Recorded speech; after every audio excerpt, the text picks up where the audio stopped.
public view.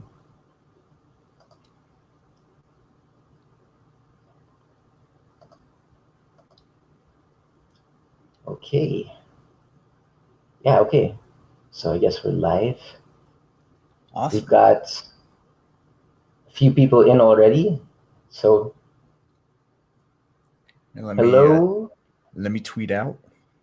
All right, cool. Yeah, so hello everyone so far. Who's here so far? Leave a comment, say hi, tell us where you're from. And we'll be starting the stream in earnest in a few minutes.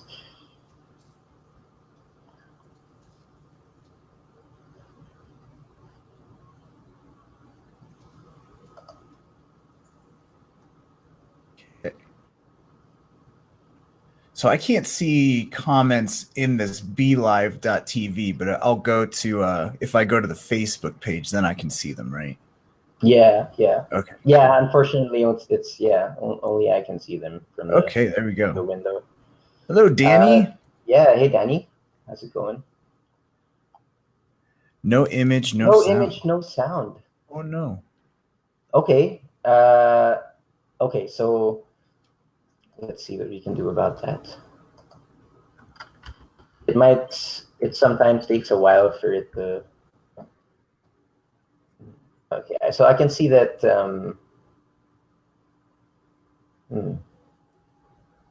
No, so I'm checking on Facebook now, and it seems fine on my end. But let's.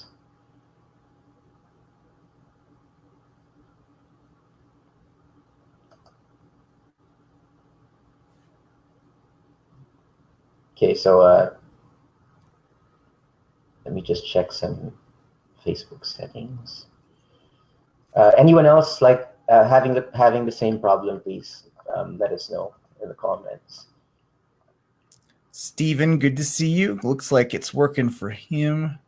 Okay, cool. Very cool. Okay, nice. So sorry about that, Danny. I'm not sure what could be going on at this point, but hopefully things kind of just work out sometime throughout the stream. We'll do everything. We'll just do everything in sign language so everyone can see what we're talking about. Oh yeah. Man, I should have brushed up on my sign language skills. No image or no sound, so that's even worse. We'll just have to type everything that we're talking. We need a telestration. Oh man, well, telestrator here. Yeah. It should be fine though. It seems like everything is set up as it should be. So it might be maybe like a connection issue on Danny's end, maybe specifically. If it works for everyone else, then I guess. Yeah, when I hit play on my end, it's working pretty good. Yeah. Okay. Okay.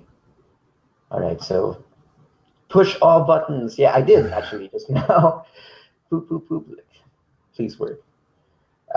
Okay. Yeah, so image and audio is fine on Steve's side. All right, Danny's good to go. It works now. Nice. Cool. Awesome. Okay. So yeah, you guys want to tell us where you're from, Danny and Steven? Let's hear a bit about you guys before we start the stream.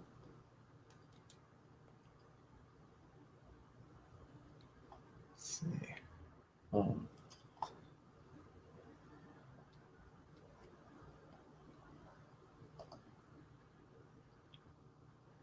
Okay, so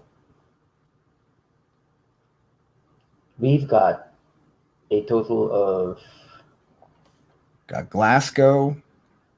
Oh, nice. Germany, living in Italy. Nice. Very cool.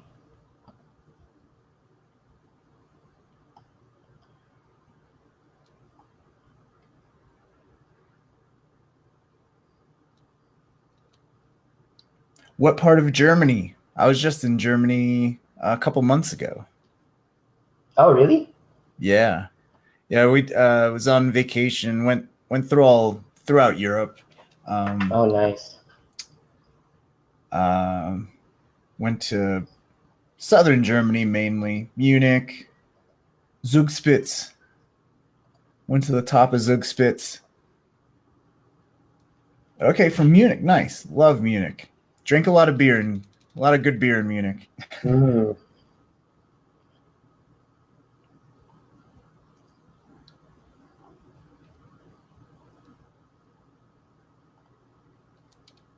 Okay, so we've got like 11 people in so far. Mm. So what do you guys think? Could we wait? Do we wait a few more minutes or? Oh, hello, Cesar from Mexico. Hello from the US. Yeah. Hello from the Philippines and Poland. Speaking for Ivona. We're just from all over the world today. That's awesome. Yeah, yeah. Love it.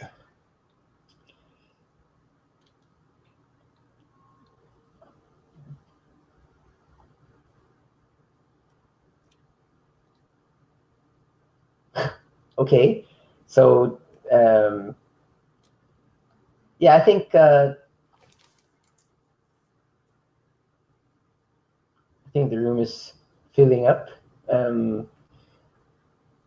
I think we can maybe I don't know, how do you feel about it, EJ? You wanna go ahead, or do you wanna wait around for a little more? Sure, we can get started, and then as you know, I'm sure people start coming. And hey, Birdie, good to see you, man. Hey, Birdie. It's a YouTube subscriber right there. Hey, that's really cool, man. Steven, good to see you. Thanks for sharing this out. Thanks, Steven. Okay, so I think like there are enough people here for a pretty good party. So I think we can start. And then yeah, anyone's free to join. I'll try to like leave agenda notes on the screen, so if anybody comes in, they know exactly what we're up to, at least, well, as much as possible. So yeah. Anyway, yeah. So hello everyone, and welcome to this special live stream where we have the pleasure of getting to know the great EJ Hassenfratz of Eyedesyn. The great, oh my goodness. Somewhat mediocre, and I'm just to be here. No, EJ. Thanks for having me. This is awesome. No, thanks for coming. We've been really excited when we've been hoping to do this for a while. Awesome. Yes, Danny, we will be recording this. And hello, Rod. Hey, Rod. Yeah, we'll be recording this, and yeah, I just wanted to say, like, it's been a while since I myself have used Cinema 4D, but when I was starting out, that's the first software I tried, and I really enjoyed your non-photorealistic render tutorials, like the cell shader stuff. Really helped me out, because I kind of love that. I notice it's something that's more like prevalent in Cinema 4D work, but I really like that. I really like that illustrative style, and I think it's great that yeah, like the cell shader techniques are like a great way to kind of bring that to a 3D environment, you know. Yeah, I've had a lot of people commenting on that style, and I think before I started kind of showing people how you could do that, a lot of people who are, using After Effects and stuff like that, they look at 3D, they look at all these hyper realistic renders, and they probably look at that and they're like, you know what, that's not really for me. Like, maybe 3D is not something I should really pursue. And I always thought that was completely wrong, because I think just because of the nature of all these third-party renders and those kind of hyper-realistic scenes are becoming more and more accessible. That's all you're seeing on Right. Instagram or Facebook and stuff Yeah. like that. So kind of what I was doing is going to the complete opposite and showing you, you don't have to be doing all this super hyper realistic stuff with 3D, because 3D is everything. Like you can do so many different styles with it, just like After Effects isn't just for visual effects, or Yeah. anything like that. You can do traditional 2D animation, you can do cell animation with it. So I think just getting the awareness out there that it's like, yeah, you can do 2D in 3D. And that it's actually, for me, I feel like it's such a good bridge to get from the world of 2D into 3Ds, because you're introducing that third dimension. Yeah. And there's a lot of new things to learn about 3D, a new interface, just a new concepts to understand. But when you are doing a style that you're already familiar with and you're already good at, like if you're a good animator and you're good at design, you're good at color theory, all that stuff translates over so well if Yeah. you start out with just cell shading or something like that, because it's such a simple thing to work with, because you're dealing with colors and shapes Right. and forms, and Right. you don't have to, at that point you don't have to learn what's reflection, what's ambient occlusion, like some of these more advanced 3D Exactly. concepts you really don't have to worry about unless you really want to get into that. So Yeah. it's been great to see a lot of people watch my videos and kind of discover that, hey, maybe 3Ds really actually work for my client work, and really start to get into it. So that's super, super exciting for me to see that, to see all these people that are just mainly in After Effects and then work their way over into 3D and start to learn it. So it's pretty cool. Yeah, for sure. Especially since like you could say, like to an extent, After Effects is kind of a 2D oriented program that has its feet in like a 3D space. Yeah, like it's got its the whole 2.5D thing where you can create like parallax or whatever with Right, and you a got you Element know 3D, which I know is something yeah a lot of people buy to kind of get into the world of 3D. And even when I was learning 3D back, geez, like 10 years ago or something, like I was using some plugin, Zaxworks Invigorator for After Effects, and that was my first introduction into 3D. But man, it's so much nicer to be able to just work in a full 3D app and just yeah learn 3D the way it should be, versus like trying to work everything through an app that's not really suited for it. So that's yeah why I always recommend that if you really want to get into 3D, like just learn a full 3D app, because it's it'll open up way more possibilities than like a plugin would. Unless you're never going to get 3D and you just need it for certain things, then sure, use a plugin. But if you really want to get into it, get a full app. And I think just now with VR and AR oh and yeah web stuff, like 3D is going to be everywhere. And I feel like it's the as this industry kind of grows and evolves and matures, it's going to be very hard to compete with other designers if you don't know that skill. So, and I feel like now you're just starting to begin to see that, where I see a lot of traditional illustrators and designers finding out about Unity or something, and then end up taking their 2D designs or character designs and then making like iPhone games and making it yeah 3D.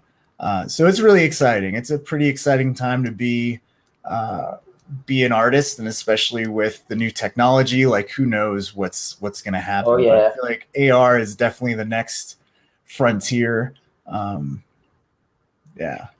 Yeah, and that isn't really specific. I mean, you don't have to be like a conventional 3D uh, designer to make great stuff with that. You could use sprites and like image sequence sprites, put in 3D space, I'd say, and integrate like your actual 2D stuff into, you know, into your AR or VR application even.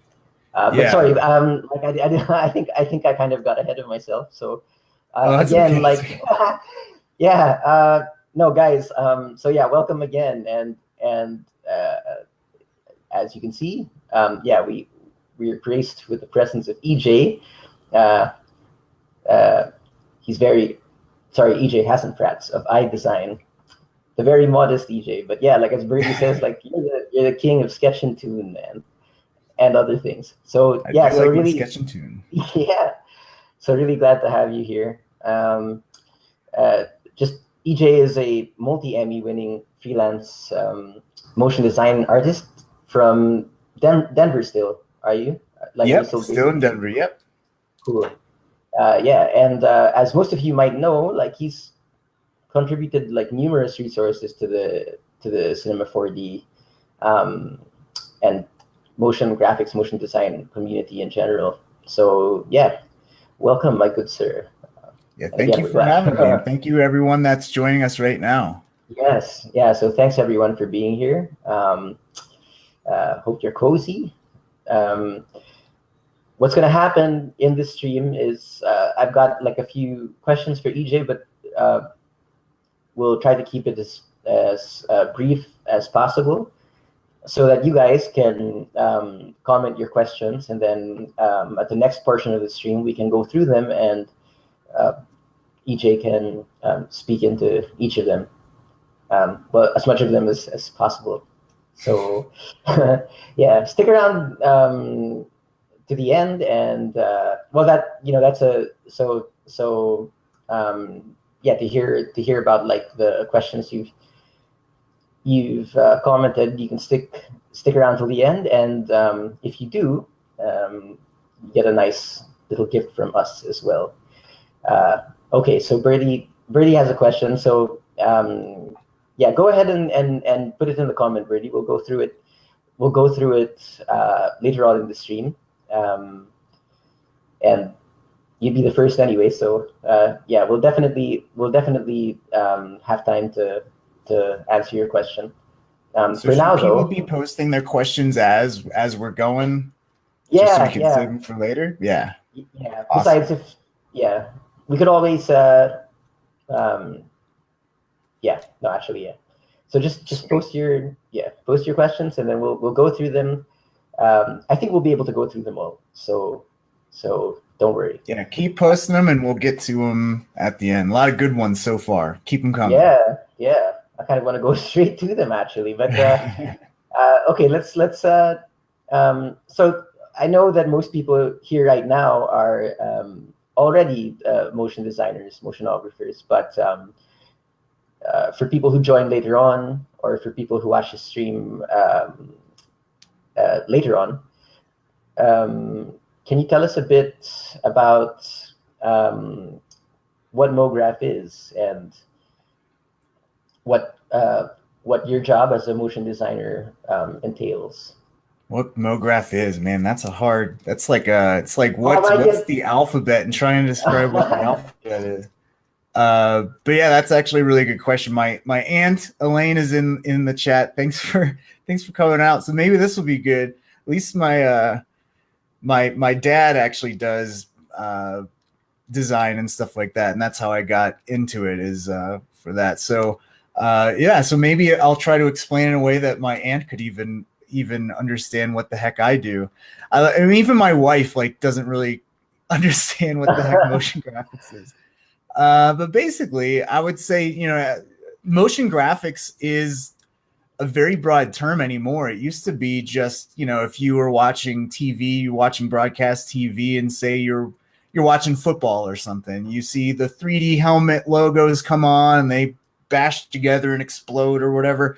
Like, that's motion graphics. That's 3D motion graphics. Or if you're watching the news and you see a little lower third animate down, you see the logo of the station, whether it ABC, NBC, something like that. That's all motion graphics as well. And I feel like when I describe things that way, it's like all this stuff that you watch on TV, there's some, unless it's just all video, like anything that's text, anything that's type, anything that animates on TV that's not actual live footage, that's all motion graphics. So I like to describe things that way. But I feel like motion graphics is becoming even more of a broad term for just basically anything that animates, which I think totally works. Like I wouldn't say what Pixar does is motion graphics.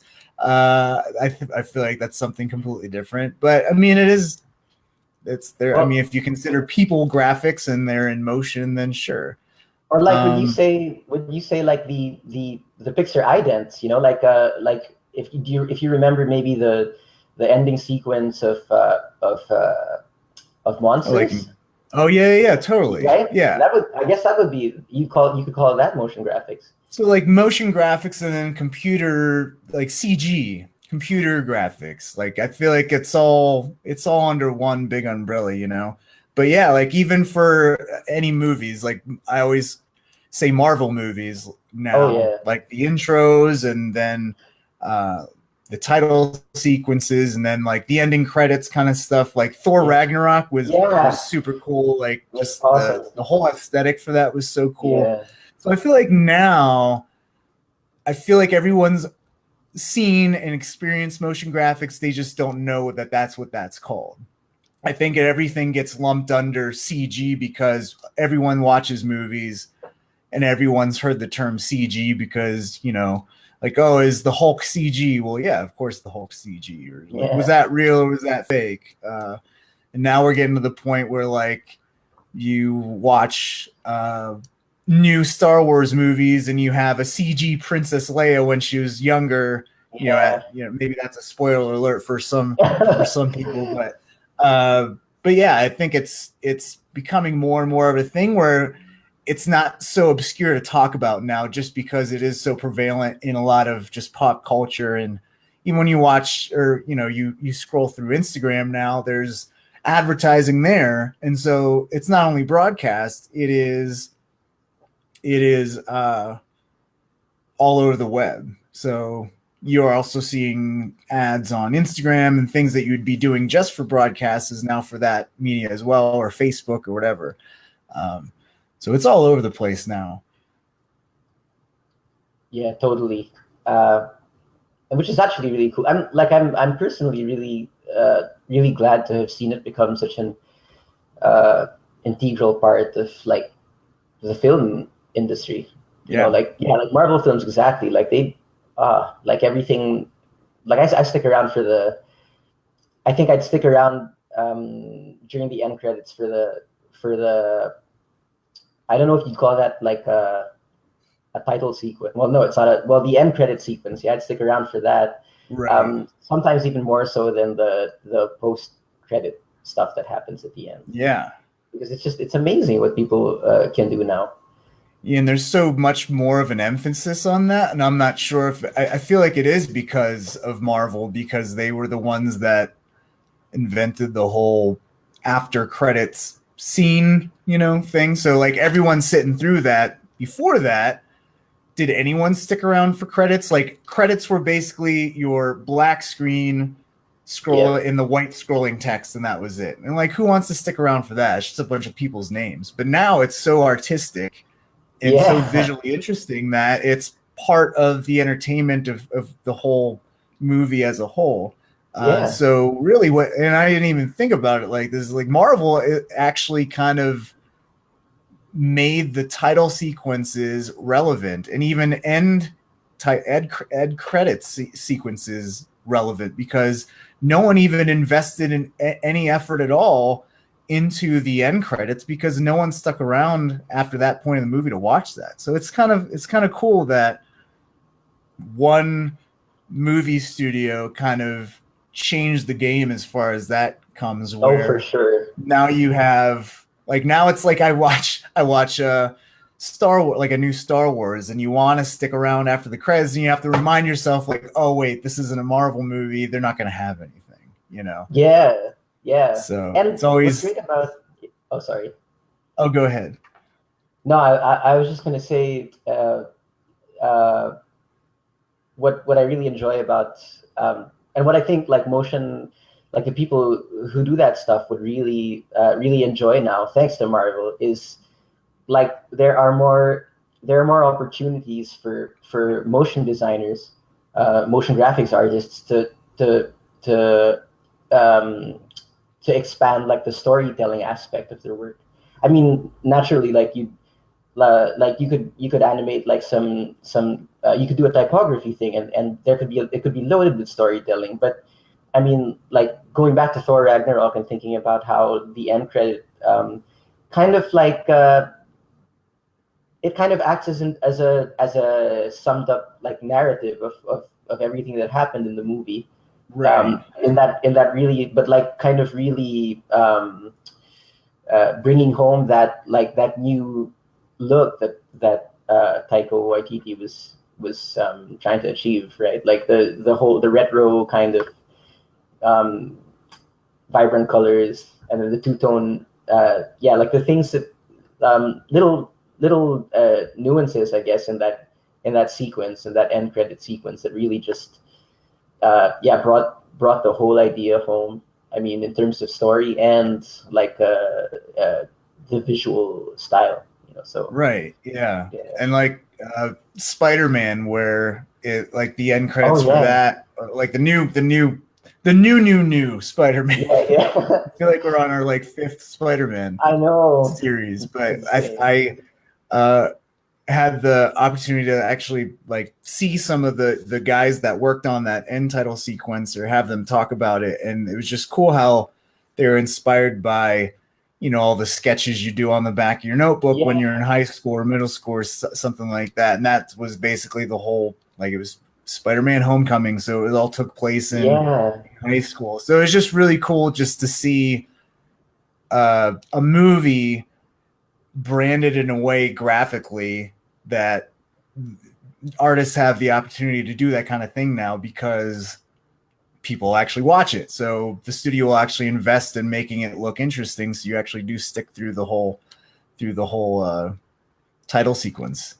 So yeah, it's really cool. It's really cool to see what people are doing, and yeah, Marvel's kind of changed the game as far as a lot of industry go, like superhero industry. Like, holy crap, like I couldn't take my wife to a superhero movie until Marvel started doing it. Like, she yeah, wouldn't go see a Batman because it's too dark. Now yeah, they're yeah, just like fun roller coaster rides, and whether you know yeah, what the characters are or not, like that's awesome. So yeah. yeah, I Oh, feel like that like my wife will go watch a Marvel movie with me, and I'll be like, hey, I know the guy who did that, which is like cool for me. Like the yeah. title sequence and stuff. Like, oh yeah, I went to NAB and met that guy and talked to him, and Oh, awesome. so it's pretty cool to like point that things out, because then my wife actually will appreciate it more. Yeah, Yeah. cool. But like, so what about you? What have you been up to lately? So I just got done spending about 3.5, almost 4 months working on this. Talk about like just getting into Cinema 4D and how do you get into 3D. I joined up with schoolmotion.com, and they're amazing online school for graphic design, After Effects, animation, a whole lot of awesome training on their site. And basically they format it like you're actually taking a semester of school. So if you take like their animation boot camp, it's 8 weeks long. You have teachers assistants that are guiding you along the entire way, and I've just been hearing amazing things about it. So they reached out to me to gauge my interest in doing a Cinema 4D course, totally intro level. And that was always something I've wanted to do for such a long time, because there's some people in the chat here that have watched a lot of my videos, and they're 30 minutes long, or shorter, sometimes longer. I try to keep it short now, but one of the reoccurring questions that people would get is they'd see one of my videos and see me making something that really interests that viewer. And the thing is that they don't know like how to use the software, though, and there's only so much information you can provide in a short amount of time that you can't go over all the basics to get that person up and running. So that was always difficult. And the overriding question that I kept getting is like, where do I start? Where do I start learning Cinema 4D? And that was always a struggle because really before that point, the only thing I could really say is like, well, here's some good intro tutorials. And if you piece everything together, you might get a good solid foundation. So that was always something I wanted to work on. Yeah. So with School of Motion, we just launched a few months ago the Cinema 4D Basecamp, which takes you from knowing zero Cinema 4D, zero 3D, to making a 15-second long Instagram ad campaign, all in 3D, animated modeling stuff. So it gets everyone from zero to feeling very, very comfortable in Cinema 4D in 8 weeks. And it took a long time to do because it's like 12 lessons and I'm on camera for about an hour and a half average each lesson. So Wow. it was a lot of work, but man, it's probably one of the most rewarding things I've ever done in my career. Client stuff is great. I love working on client stuff, but this, like, just helping people learn is such a cool thing for me to hear that, like, oh, you helped me learn this, or you helped me learn Cinema 4D, and I got it, and I could apply for this job, and then I got this job finally. Like, making an impact in people's lives is such a different feeling than like making a client happy. So that was really cool for me, and people are so each session is about each quarter of the year. So right now we're in our second session, and it's just so cool to see people, really showing off their skills and making some really cool stuff in Cinema 4D. So that's what I've been working on for a long time. Right now, I'm doing more training. So I just wrapped up in like getting started in Cinema 4D series for Cineversity.com. And Cineversity is basically the like training arm, like the training website for Maxon, the company that makes Cinema 4D. So that was about 20 videos long, and hopefully it'll be released soon. I just wrapped it up a week or so ago. And now I'm working on more training. There's a recurring theme is that I'm doing a lot of training these days, which is where I wanted to kind of lead my career is just do a lot of training stuff and teaching people. But right now, Cinema 4D R20 was announced. If you've been watching SIGGRAPH like I have over the past day or so, it's actually on right now too. But the people at SIGGRAPH, if you go to c4dlive.com, they're going to be streaming like they were streaming yesterday, today, and tomorrow. And they've just had a lot of people demoing the new features of R20. So what I'm going to be doing is also working on a training series for Cineversity that's all about the new effector system called Fields now. So we're going to do like a Fields for Dummies thing that I'm just getting up and running on because it's just such a deep tool set that it's just pretty crazy what it can do. So I'm trying to wrap my head around it so I can do this little series. But it's pretty incredible, all the changes they added in this new version. I think it's one of the biggest releases since like maybe R10, like when they first implemented MoGraph. So it's pretty nuts. It's pretty huge. Yeah, totally.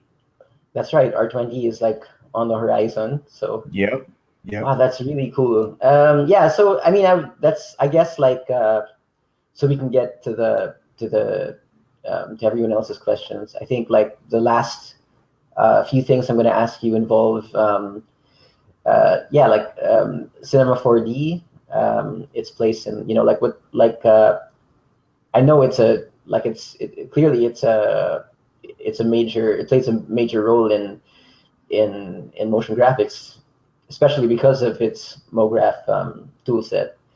But what about what version of C4D are you using now? What features do you like the most? And you mentioned the field system, but Anything else to look forward to for in R20?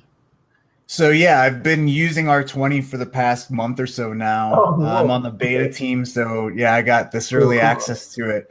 Uh, Yeah. so for the training that I'm doing, I've had to like bone up on all these new features. So Fields is definitely one that is massive. The one that is also another huge feature is the volume, the VDB volume modeling kind of thing. So what that allows you to Oh, do is basically uh, throw like a blobby kind of mesh on objects and create some really really cool interesting stuff. And when you combine that with Field, it's like pretty crazy. So that feature is something that you could only do with like Houdini. And Houdini is one of those pieces of software that I'm like probably never going to learn that because it's just so advanced for me that I don't want to learn this huge new piece of software yeah. just for like particle sims that I barely do at the moment. And but the great thing about Cinema 4D and why I love it so much is that it will take a thing like that, like a mesher, Mm-hmm. uh, that allows you to mesh things and model things and basically use Photoshop blending modes, but with What? actual 3D geometry to like, bowl stuff and model things very, very easily, uh, and make it very accessible versus something like Houdini. From my understanding, it's like a super technical software. There's a lot of scripting and stuff like that, and that's Yeah. just like totally outside of my zone of expertise. So Yeah. that's and someone just asked, I'm just gonna bring this up just because I'm talking about Yeah, is yeah. John Paul Francisco. He asked, "How can you convince someone to stop using Lightwave and go Cinema 4D?" And I feel like it's very simple. Uh, Yeah. all of my clients, all the people that I know are used to Cinema 4D. So if you want to work at a giant studio, no one's using Lightwave. Okay, that's just kind of the long and end of it, the long and short of it.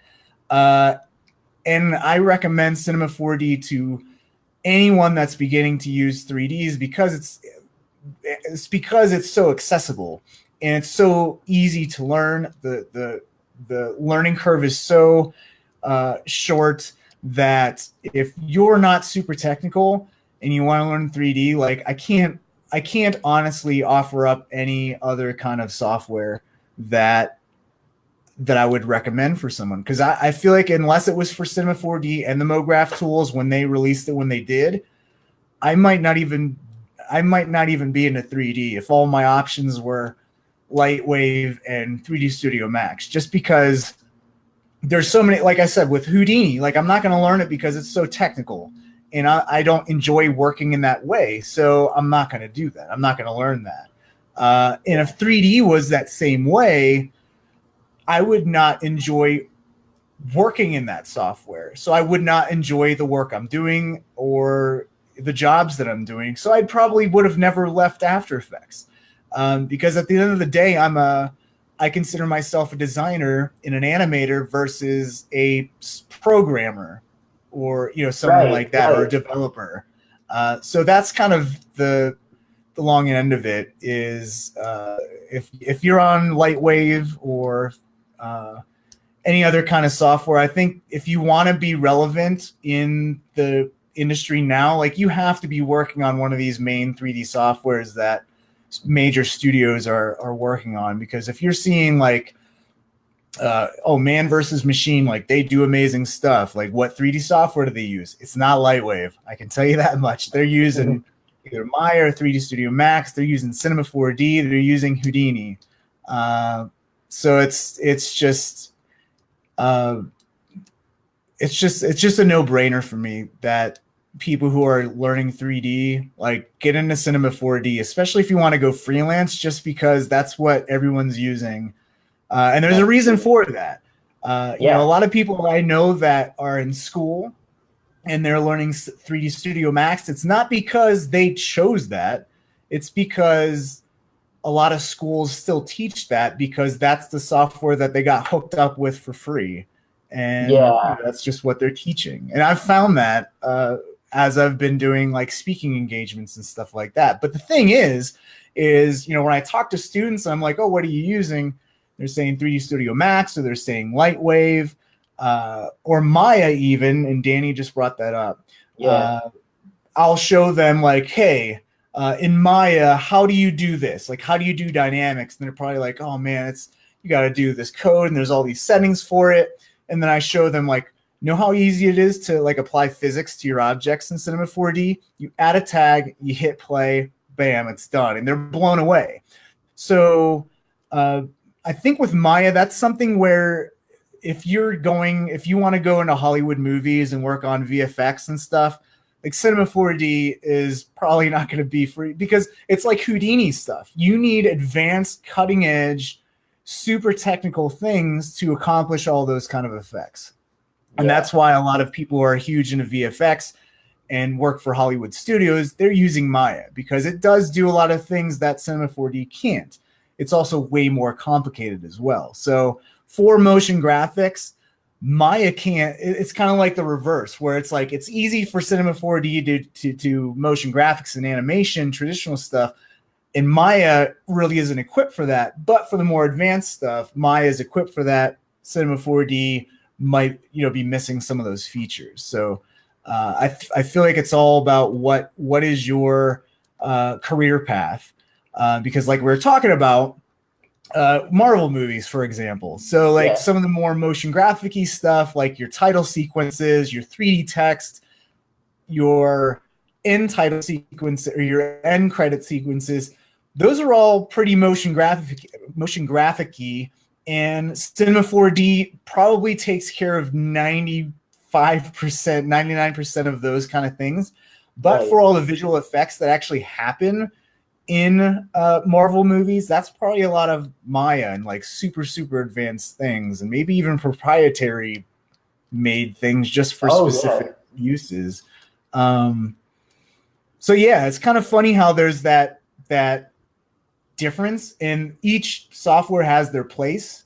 And a Marvel movie is a perfect example, because I mean you are seeing more and more Cinema 4D being used for like the one thing I'm seeing a lot is the little HUD. Like I always say like the heads up display, like Iron Man, all the little fake user interface, fantasy user interface, the FUIs that you see like on all the touchscreen stuff. If you think of like Minority Report, you have all the little graphical elements there. So that's a majority of that is actually a lot of Cinema 4D too. So that was a big rant about software. No, but I totally agree, and I think that I'm kind of gonna go out on a limb and say this, but I mean, obviously, like Marvel VFX, that requires a lot of like artistic skill as well. I'm not actually even sure if the guys who like composite the stuff or like take care of like dynamics or are the same guys that actually make the assets or and they're the concept designers and things like that. So would you say that because like the level of intuitiveness of Cinema 4D kind of just permits you to also focus on getting better as an artist and not as an artist or a designer, and not so much being too like ensnared in the technical part of 3D. Like it gives you the chance to learn 3D, but still kind of continue improving the core of your craft, which is design, and you end up becoming less of a technician, I guess, more of a I think that's a really good topic, is because for people who are working in Maya, they probably focus on one thing, because that software is so deep and so technical that like if you are good at rigging, you just focus on the rigging and you're really, really amazing at it. And you're also working for a giant Hollywood studio that needs Right.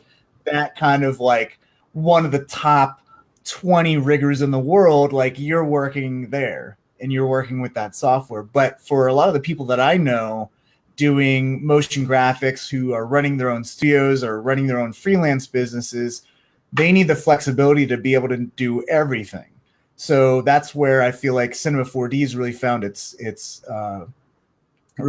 niche in uh, being able to be accessible and be able to tackle a variety of different kinds of jobs and make it accessible for anyone. Like you don't need to be a super technical person. You don't need to take a month to learn a certain feature set.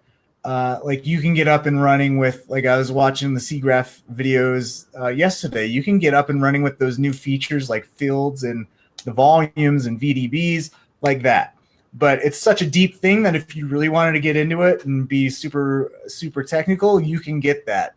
Oh And yeah. I feel like it's interesting that Cinema 4D is bringing in these type of like the fields and the volume mesher stuff, because those, from what my understanding, those are things that previously were only available in Houdini. So I feel like that's where Cinema 4D's closing the gap, is that it already kicks butt at a lot of just your motion graphics workflows. But yeah, you I'm sure if you want to get super advanced, you might hit a wall, and that's where they add in stuff like fields and the volume mesher, and that just adds a whole nother level of not only functionality just for motion graphics, like your typical motion graphics user, but for those power users out there, like, man, you can get pretty nuts. And node-based materials, like, holy crap. Like, this is just, and I didn't even mention that, and that's like a huge thing in itself. So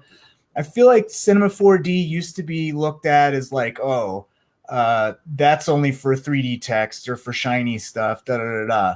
No, it's not. Like Yeah. maybe 10 years ago, that's what the pigeonhole was, but like now it's it's kicking some butt out there as far as feature set goes and speed. And I mean, this is like I said, this is the biggest release in since I was using it, right? And I've been using it for 10 years, so it's pretty Wow. crazy. And yeah, like Danny said, it is the most intuitive 3D app that's out there. Uh, I'm not the smartest guy in this room right now, so I need something that kind of is very easy to use. And I feel like Cinema 4D is No, kind yeah, of, totally. yeah, Cinema 4D is one of these things that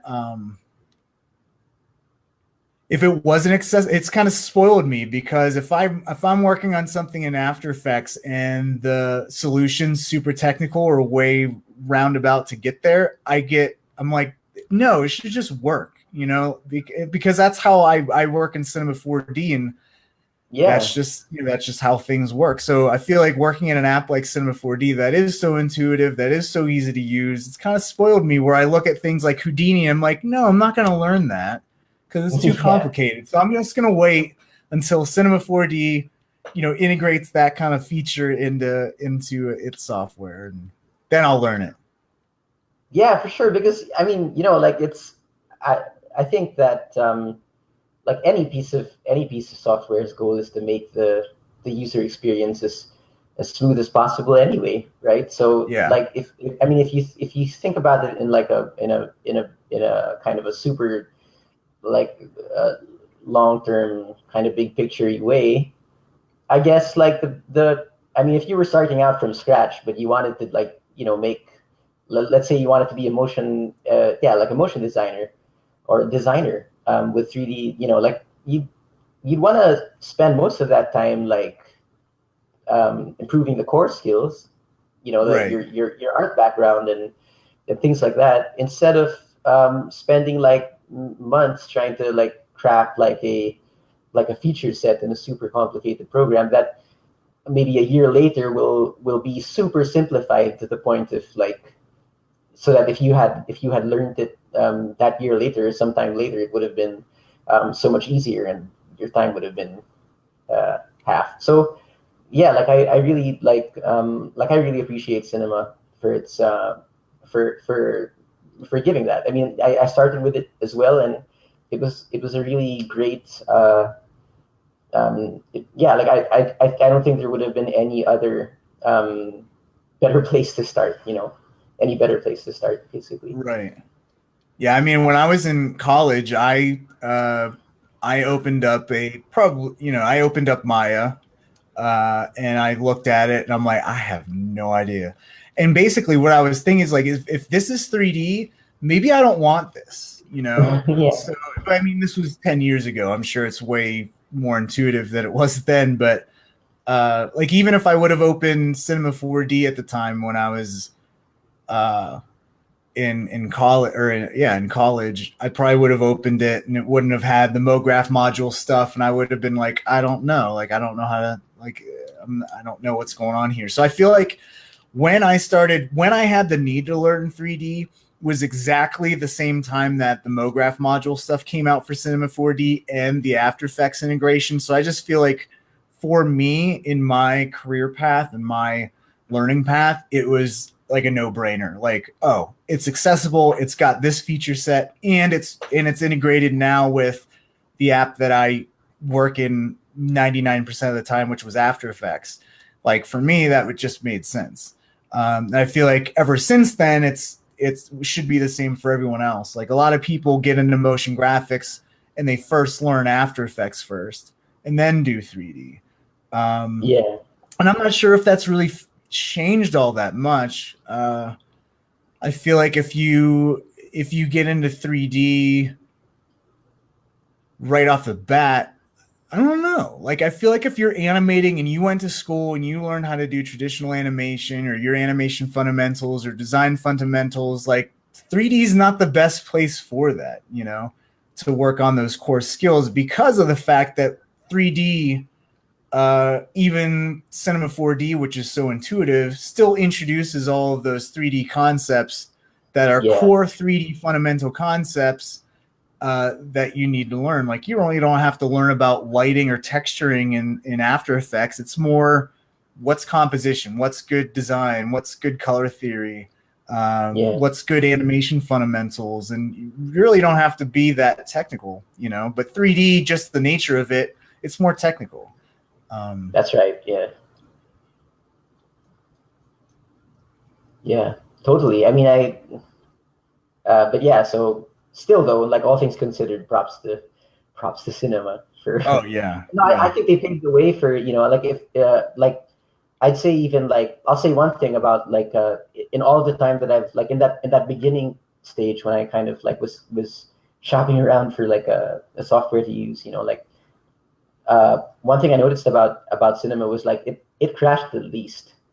Like, it's so stable. It's so, yeah. So the guys at Maxon really did a good job. Like, and still are. I think if I think once everyone gets their hands on R20, I think everyone should just go and give a big round of applause to the developers at Maxon, because they really did an amazing job in this release.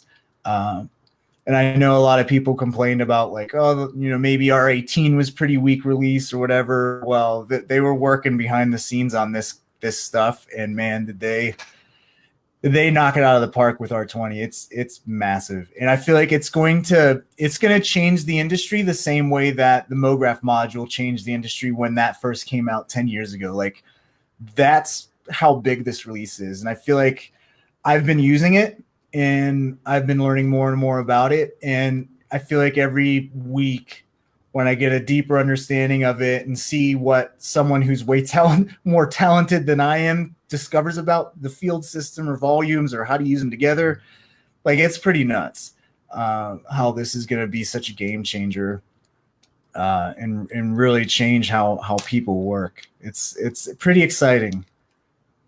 Oh man. Yep. Exciting times. Lots of, like, pivotal releases, like, coming up. Yeah. Like, yeah. So that's crazy.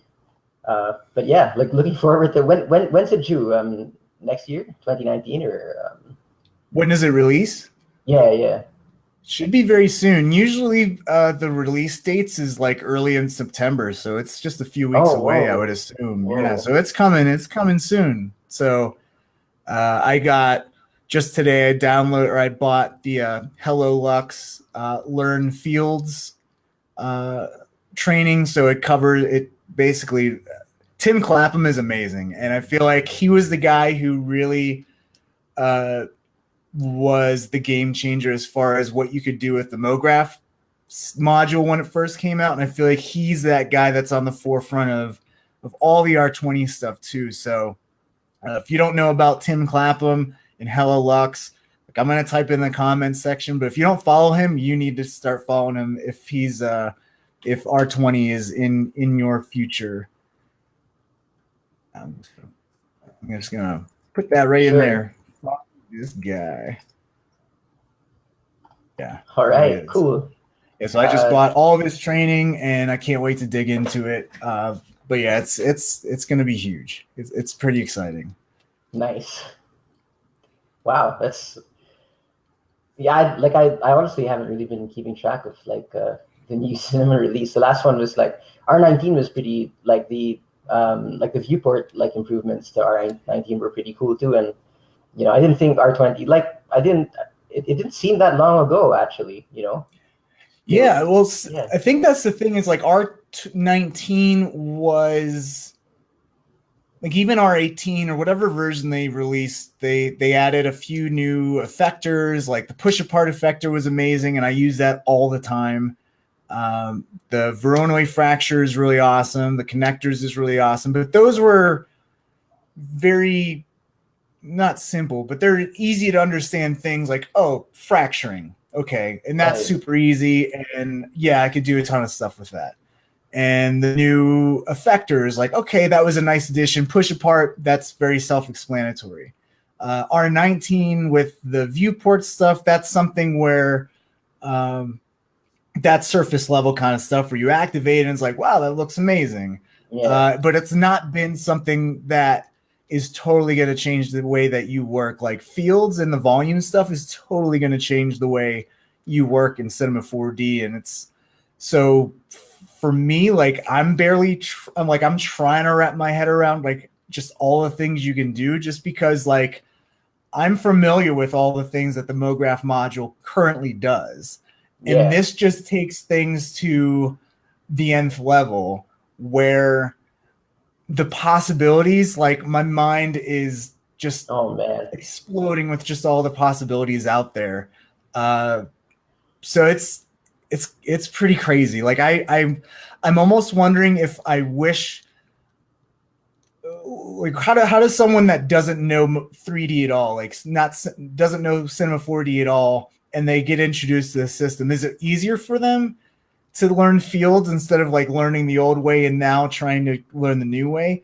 Yeah, Um, yeah, and I don't know. It's a good question to it is. consider just because like I know how to do the old way, and like I go back and I'm one of the exercises I've been doing is going back at all my tutorials and seeing the old ways that I did things and just there's probably oh man, there's at least half of the tutorials that I've done, and I've done like almost 150 at this point. Almost half of them I can go back and redo them way easier now.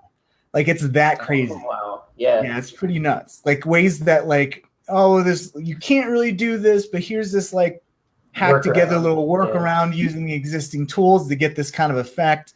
Hmm. And like, man, does this just change everything?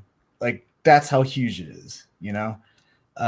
So I'm still, and I can't even comprehend how huge it is yet.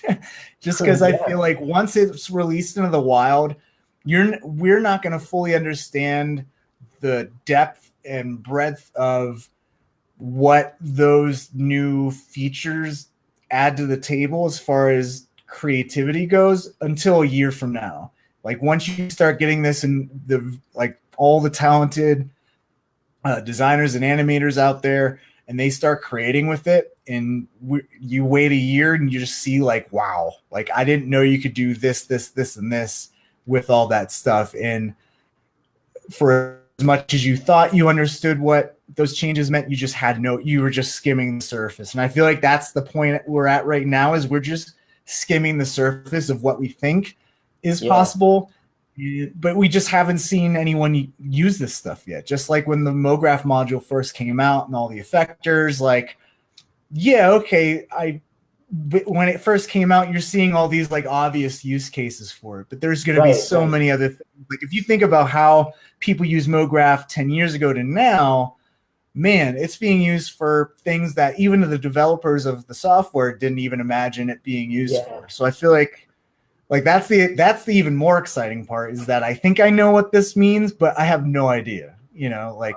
and it's going to be really exciting to see over the next months and year what this actually means for the industry and how it changes the industry, because it is going to be something that big. To what extent, like I have no idea. Oh man, that sounds so cool. Like I'm definitely gonna. I'm not being paid for this at all. No, yeah, right. This is I do all this stuff for free. Yeah, Maxon's amazing, and just the community itself is amazing. And I mean, that's why I got into teaching as it is because, you know, people like Hello Lux, Tim Clapham, and Grayscale Gorilla, and just those talented teachers were out there trailblazing and making that software. So not only was the software accessible, but the training was accessible. Learning it was accessible because of people like that, people like Nick and Tim, and you know, a lot of the other folks that are out there that are like giving away their time for free to teach you this stuff. And I've just found that if it wasn't for them, if it wasn't for Nick and Tim and like Andrew Kramer and those type of people, like I would not be where I'm at today.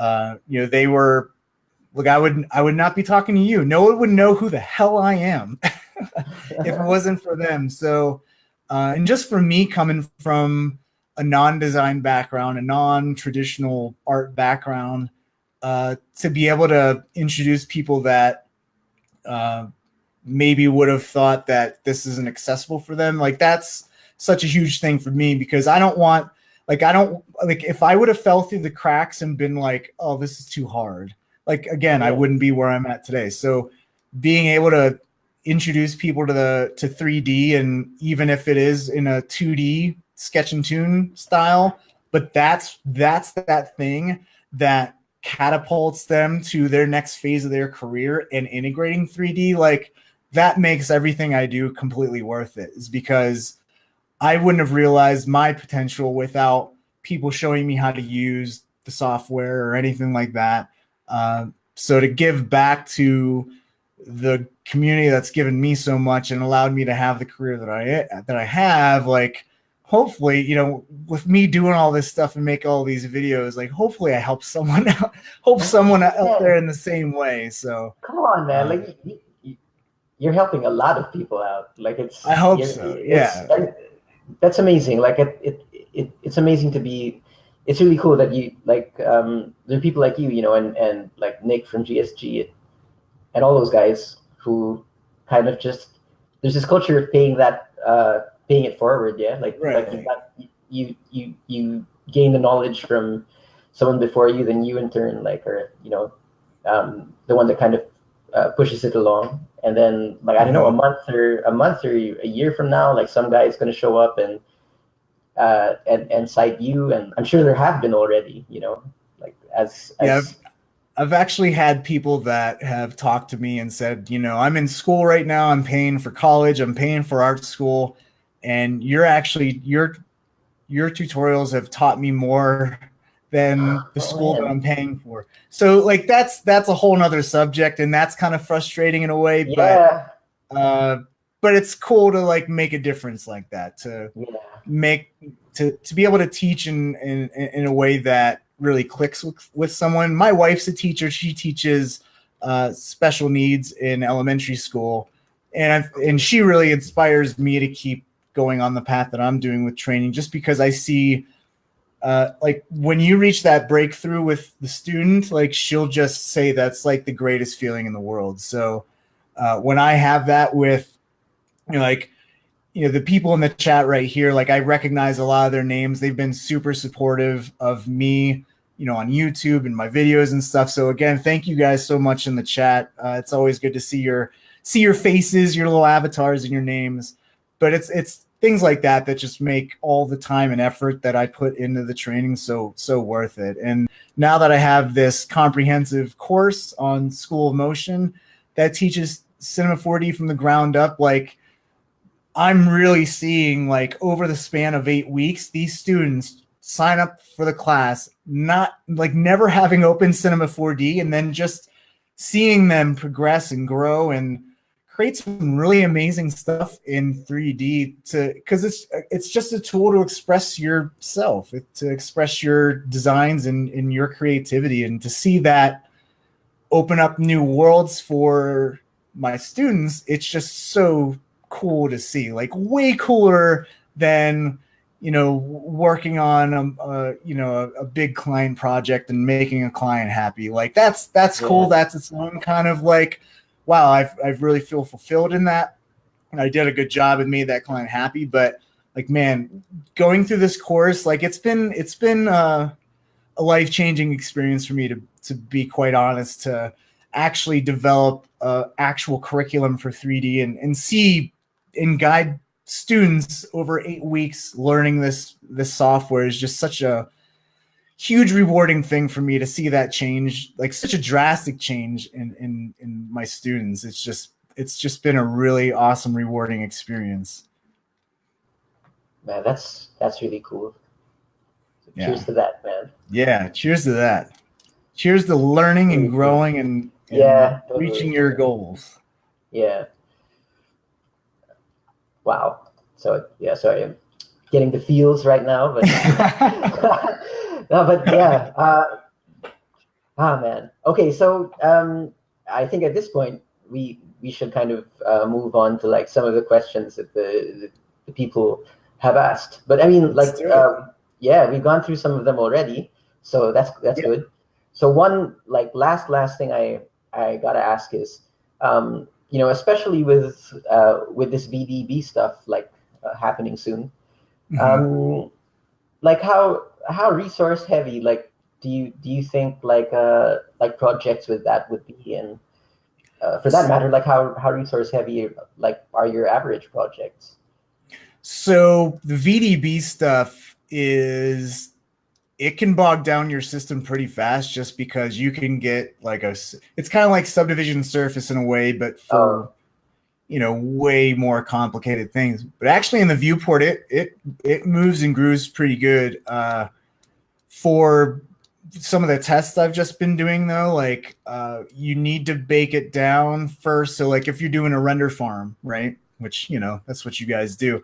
One important thing to know about VDB that's actually amazing is if you were going to make your R20 composition using a bunch of VDB, even if it's animated, there's this new function that you can just right click on any object and bake it out as a limbic.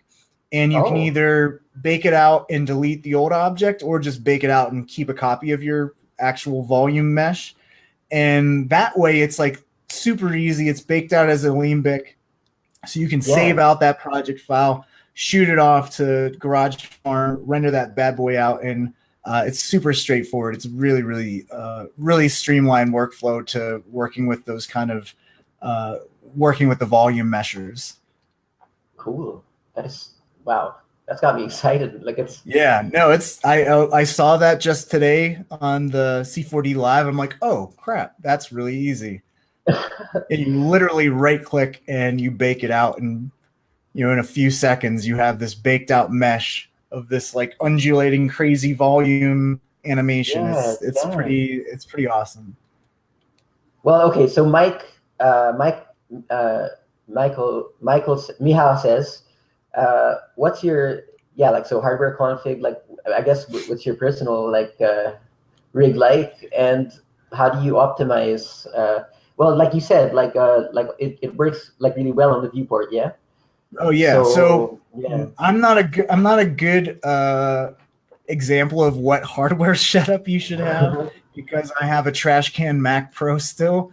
But what you should have is your typical run-of-the-mill PC. I feel like if you have a good PC with some good gaming card, or your NVIDIA cards that people Oh, are nice. using for third-party renders and stuff, like there's so many configurations out there that you don't need some crazy intense rig for this volume stuff, because like I said, even using my trash can Mac, it works really snappy.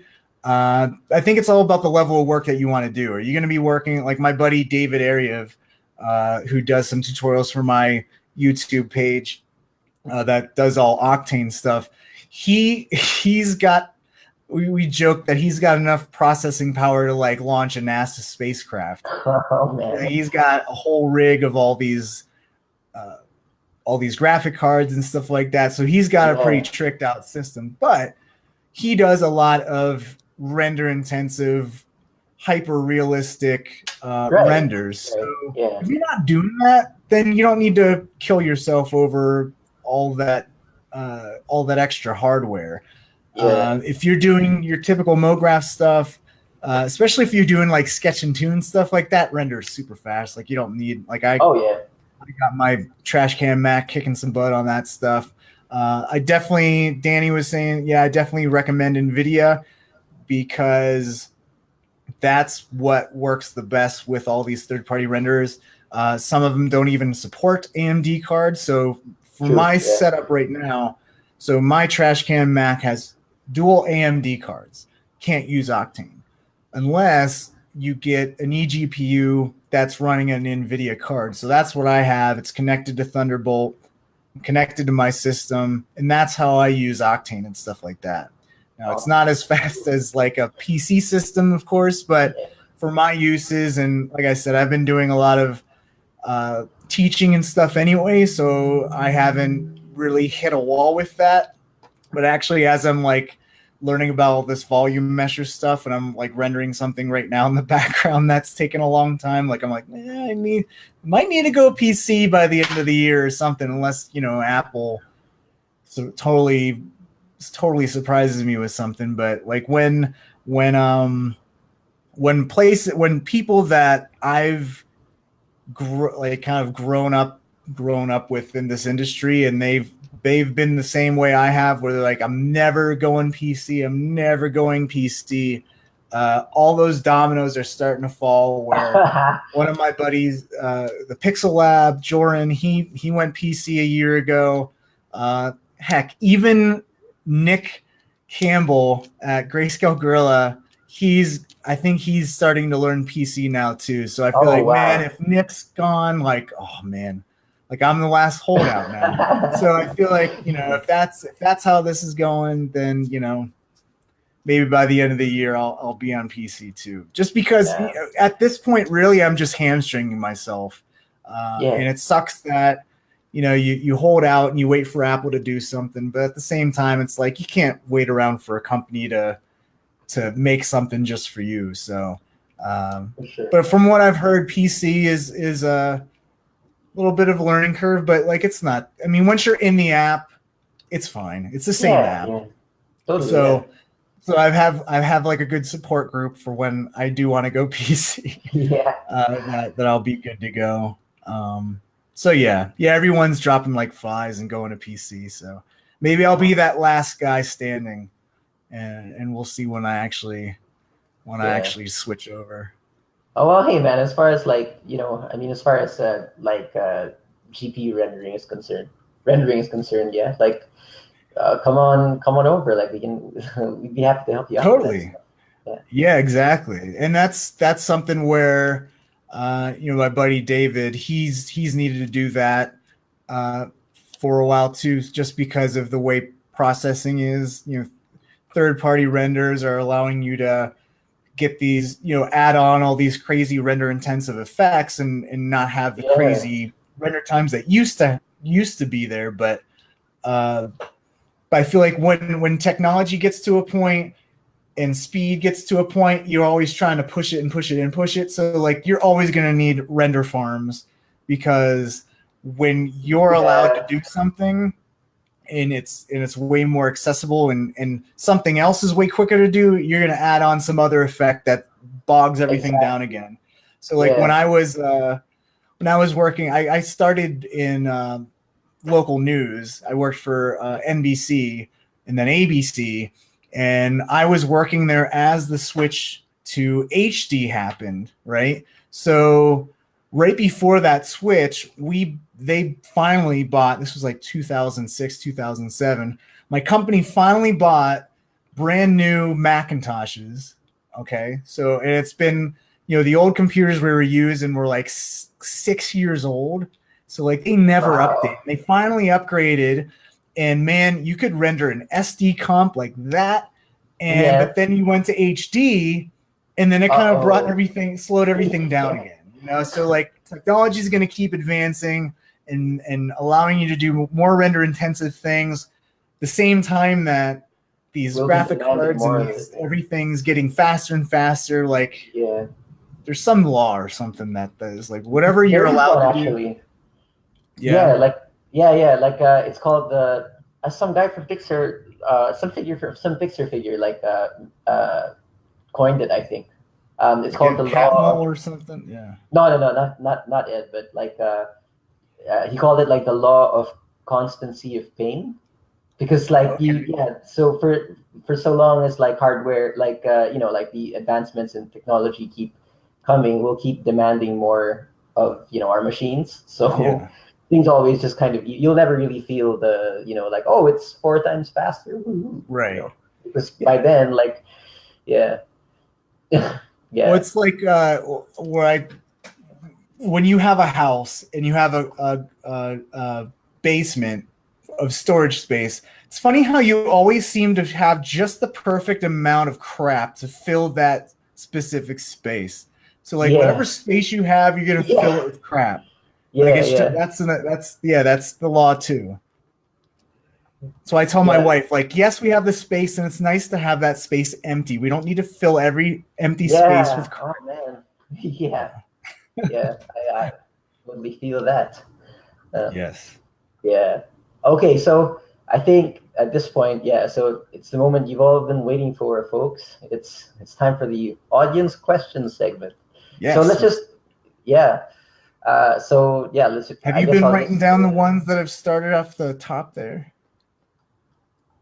Have I been? No, I haven't been writing anything down. So okay, I think you can scroll all the way back to the top of your comments.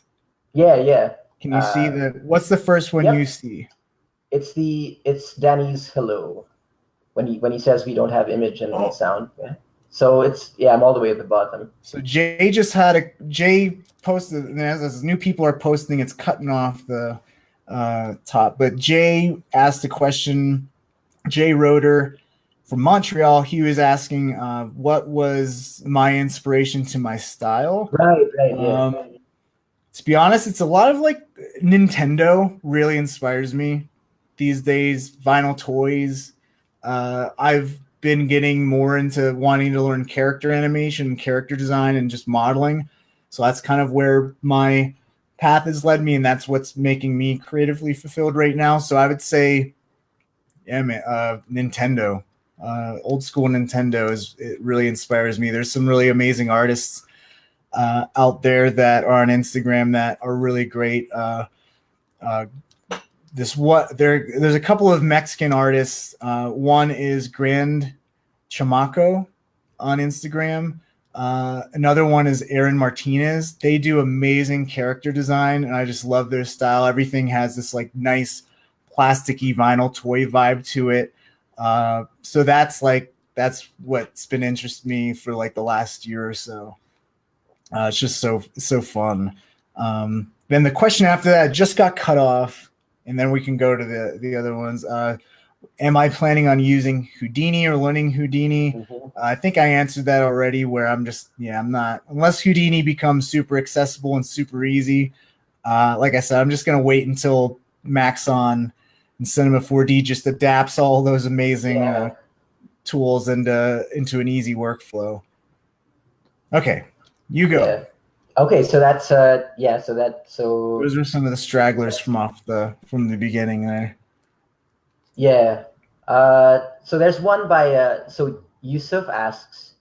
Oh, sorry. Like, so Birdie asks this other question. He says, yeah, like, what is there any other software you work with apart from Octane, Cinema, and the occasional After Effects, Cineware? No, I would say that covers about all of it. Like I said, lately I know I have friends that like when a new renderer comes out, like man, they're learning it right away. If a new software, a new plugin comes out, like man, they're on top of it. Me, I feel like I struggle with a lot of those core design concepts that I feel like learning new softwares isn't going to help that for me. And those are just core skills that I want to focus on developing. So, like I was saying, I was trying to learn character animation and modeling. So, those are some core concepts that I'm working on right now. And really, like learning a new software is not going to help me for that. So, that's kind of what's nice about design is you don't need a plugin to learn design. Design's design, and it's never going to change. You know what I mean? Like the fundamentals of design are going to be the same. Trends Yeah. are going to come and go, but fundamentals are always going to be there. So it's not like they're going to come out with a new design plugin that's going to totally change the way design is or the way animation is. Yeah. Yeah. Totally. Those fundamentals are always the same. So those constants are the hardest things to learn, though. So those are what Yeah. I'm really focused on right now. Software Right. is easy for me. I feel like software, like I'm gonna dig into R20, and within 6 months, I'll probably be like, okay, I know all this stuff. Um, but Yeah. creativity part, like, man, that's the hardest part. Like, what do I make now? I got this tool. What do I make? How do I make it look good? Right. And yeah, like, well, I wouldn't really say art theory, but I guess like, I mean, especially if you're starting from absolutely no experience, like, I think the biggest hurdle that'll always be there in the end is like how you like refining your eye. Yeah, Mm-hmm. like the sense of aesthetic. I think is really what will plays like a big role in your career. Right. Like if you Yeah. can make something beautiful with pen and pencil and paper, like you can make amazing stuff using any software. I feel like those people are actually way better off that actually just mastered design and mastered those kind of skills. Like that's where I wish that's my weakest, I feel like, and that's where I need to really focus my efforts on improving. Well, I would. Well, I don't know. I'd say like you pretty much have like the like your well, I don't really like, for lack of a better term, I guess you're like your visual voice. No, that sounds weird, but like your personality, I guess it's like you have it down pat. Yeah, and it's like I'm I don't know. trying. Yeah, I feel Yeah. like that's always a struggle is and I feel like I've talked to a lot of, and I think someone might have even asked a question about this, about like, how do you find your style?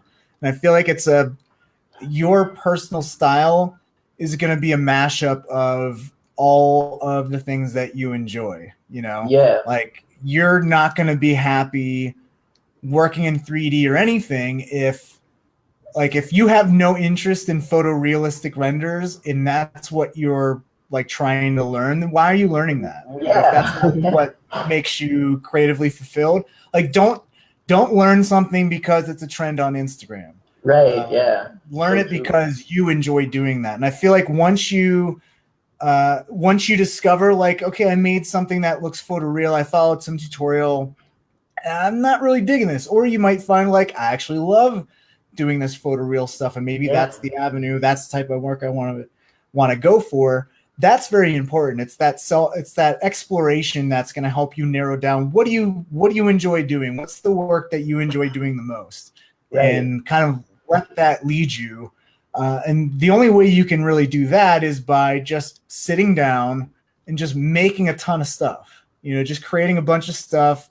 And I feel like when I started doing the sketch and tune stuff, not only was I getting a good response just from like the training I was doing, but I was actually having a lot of fun just making 2D stuff because it was easier to create than rather than, like I had horrible lighting skills back then. So I couldn't make good looking renders, but like 2D cell shading, I didn't have to worry about that. I could just focus on the animation and the colors and the design and make a lot of stuff that way. And then through that, I made stuff, and then I started doing character work. And then from that, I've been doing a lot less, not a lot less, but less toon shaded stuff, and did a little bit more of like making a hamburger character and then making it 3D and lighting it in Octane and learning Octane and stuff like that. And then animating and rigging that character. So that's just like, that's where I'm at right now. I have no idea where that's going to take me, but the most important part about that process is like, you're never going to find out what you enjoy doing unless you're actually doing things. Yeah, for sure. So I feel like that was always a thing for me that I struggled with, and I feel like a lot of people struggle with, is you just see something that looks cool on a tutorial, you watch that tutorial and you make it, and then you see another thing you like in another tutorial and you watch that, and then you just keep watching stuff, and you're too busy watching stuff and you're not getting busy actually making with it. Because what I found is like when you start overloading yourself with a bunch of tutorials and you're not actually using it for anything, it's kind of just, you're wasting your time at that point. So I always promote like learning with a purpose. And like, if I watch this tutorial, am I going to use that right away? Because if not, you're probably going to forget about it in a week, which is what I always do. You'll watch something totally. Like that was really cool, and then you'll be like, I have no idea. Like I probably like think about how many tutorials you've actually watched in your career so far. Thousands, right? Yeah. Can you name like 20 of them?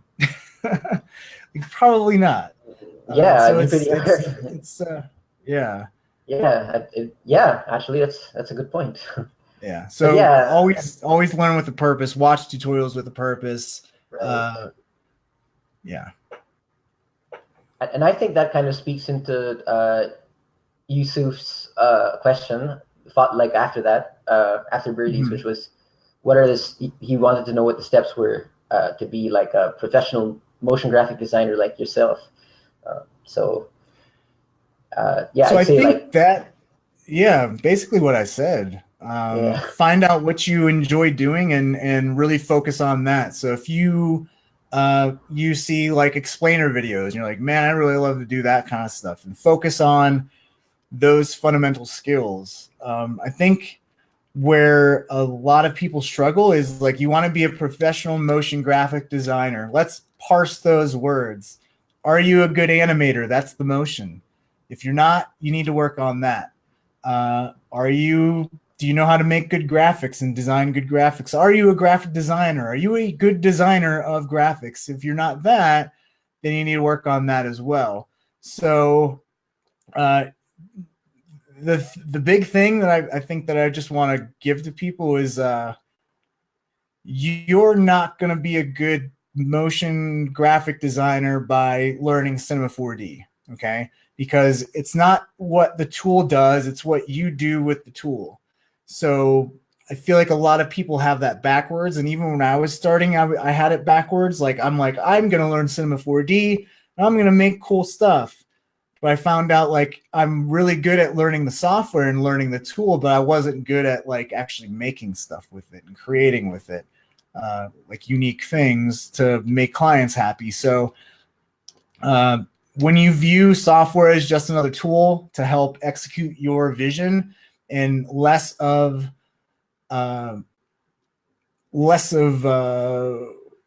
what you bring to the table, it's more about what software brings to the table. Like, I think that's where the disconnect can happen, because it's really what you bring to the table that allows you to make something awesome in whatever tool that you're using. So the steps, I always say, focus on your fundamental stuff. So if you are lacking in animation, you're lacking in design, focus on that stuff first, because once you start getting distracted by this new tutorial over there that looks really cool, and this new tutorial over there that looks really cool, or these new features in Cinema 4D, and you're not even that good of, you're not even in the tool as it is, I think that's when you start getting overwhelmed and you just distract from your focus on your core skills that you're lacking, you know? Yeah. Man, I've totally been guilty of that. But yeah.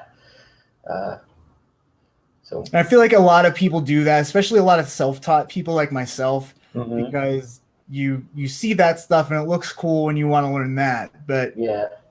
it's really not. You find that it's like, well, that's not really a practical way to get into this field. So while it is important to figure out what you enjoy, what path you want to take, it's important to then learn those foundational skills to figure out, Right. like, that looks cool. Well, why does that look cool? Is it the lighting? Is it the colors? Is it the composition? Is it the animation? Like, how do I get that kind of animation? Once you know all that stuff, it doesn't matter what tool you're using. It's because you can apply that to anything. Like, if you Right. can animate in After Effects, you can animate in Blender, and you can animate in Cinema, and you can animate in Lightwave if you want.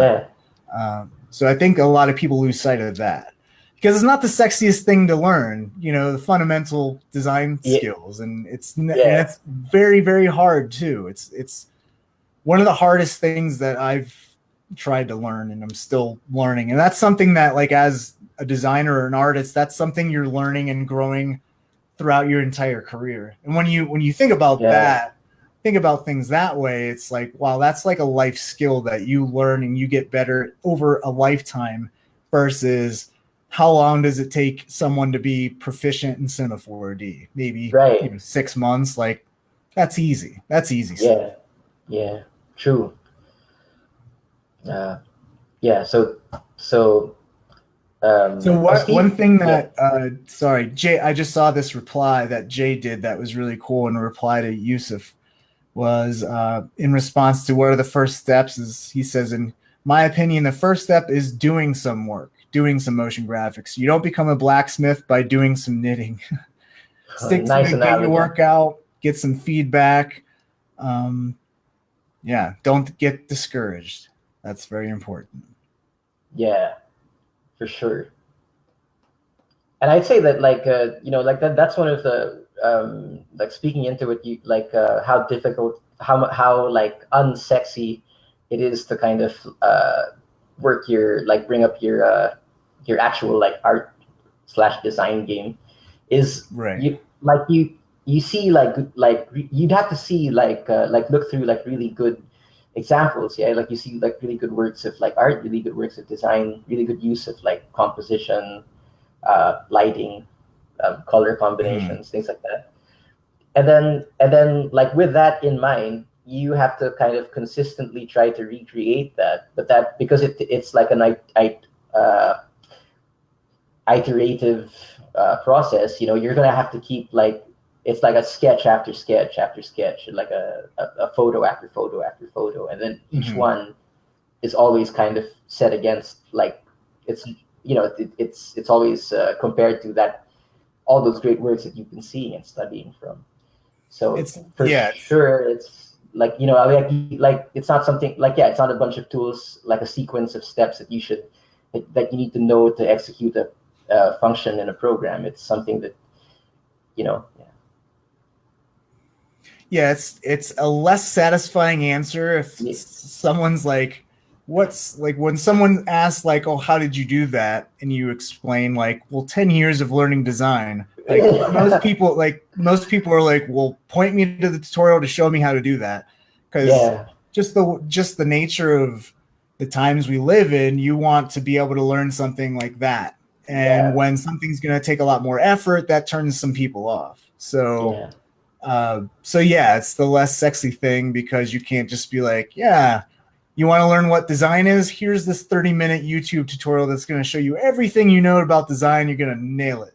Like, it just doesn't exist. Yeah. Meanwhile, if you Yeah. want to learn about fields in Cinema 4D, there is probably a good half an hour tutorial that you can watch that you'll get a good grasp of it. Right. Yeah. Yep. You got to be in it for the long haul, I guess. If Yeah, motion designer, it's any kind of learning's a design is. lifelong endeavor. So, Yeah. and if you don't like that, that's why I feel, that's why I love this industry, is because the tools are always changing. It's always going to be exciting. You're not showing up to work every day and uh, pushing the same button every day. Yeah. Like, this is Yeah. very engaging, very creative, evolving industry. Yeah. That can be exhausting at times, to be Hmm. honest, but it's also very, very exciting. And Yeah. I feel like that's why, like, I feel like that's why a lot of people love what they do in this field, just because of that factor. And you know, I'll tell you what, I worked at Taco Bell for my very first job, and there's not a lot of creativity or excitement making tacos. Okay, so or folding Yeah. T-shirts for that matter, at like some Oh clothing man. store. Yeah. So it's good perspective. Yeah. That's cool. Okay, so Yusuf, I hope that answers your question. We've got like a bunch from Steven now. So his first is what your thoughts are. What are your thoughts on the Turin GPU announcement? Uh, Torin, to be honest, I'm just going to be straight up. I have no idea what that is. I don't follow the GPU stuff. Like I said, um, I'm on my Mac Pro, so I don't spend a lot. Basically, all I know about the only thing I know about GPUs is what my buddy Dave Ariev or someone else tells me to get, and that's what I'll probably get when it gets to that point. But Yeah. being Mac based, I'm pretty far from that world. Um, and I think that's the thing too, is where I don't get bogged down by the technical stuff. Like, tell me, and I Yeah. feel like that's why I fit with the Mac world because I don't know what's in this system right here. I have no idea, but it allows me to get my job done. And I really don't care what's in my system as long as it gets my job done. So if Right. it's faster, awesome. That's probably a good thing. I don't know. Yeah. I No. think the one I. thing that's good is I know when I was looking for my GPU, I got a 1080 Ti, Mhm. and I only knew what to get is because people told me that that's what you get. Yeah. But I know one of the problems with GPUs was all the crypto mining, and that was really Oh yeah. jacking all the prices up. And I've Yep. heard recently that that's becoming less of an issue. Which you know you're on the uh, processing end of things, so I'm sure you're well aware of all that craziness. So I feel like that's the last thing I've really paid attention to as far as GPUs go. Um, yeah, I don't. If someone says like, "Hey, this is the new standard of GPUs," then yeah, I'll probably get that eventually, Yeah. as long as it's not a lot of money. Yeah. All right. Cool. His second question is oh yeah. So what render engine do you use? We know now it's Octane. Did It's you? Octane, yeah. Yeah. Do you use? Oh, do you use? Have you ever used our service? And if so, what's your reasoning behind it? Uh, So, like I said, I'm a special case where really this entire year so far, I've worked on like 2 client projects, and the nature yeah. of the work that I do, uh, like I did, like I haven't done any client work using Octane. If I've used Octane, it's for my own learning purposes, Right. and just to try to keep that edge, keep ahead, stay ahead, and just to see what it's all about. But the nature of what I do with cell shader and stuff like that, all that stuff renders pretty quickly. So I haven't had a need for a render farm in a while. And again, that's just the nature of my work.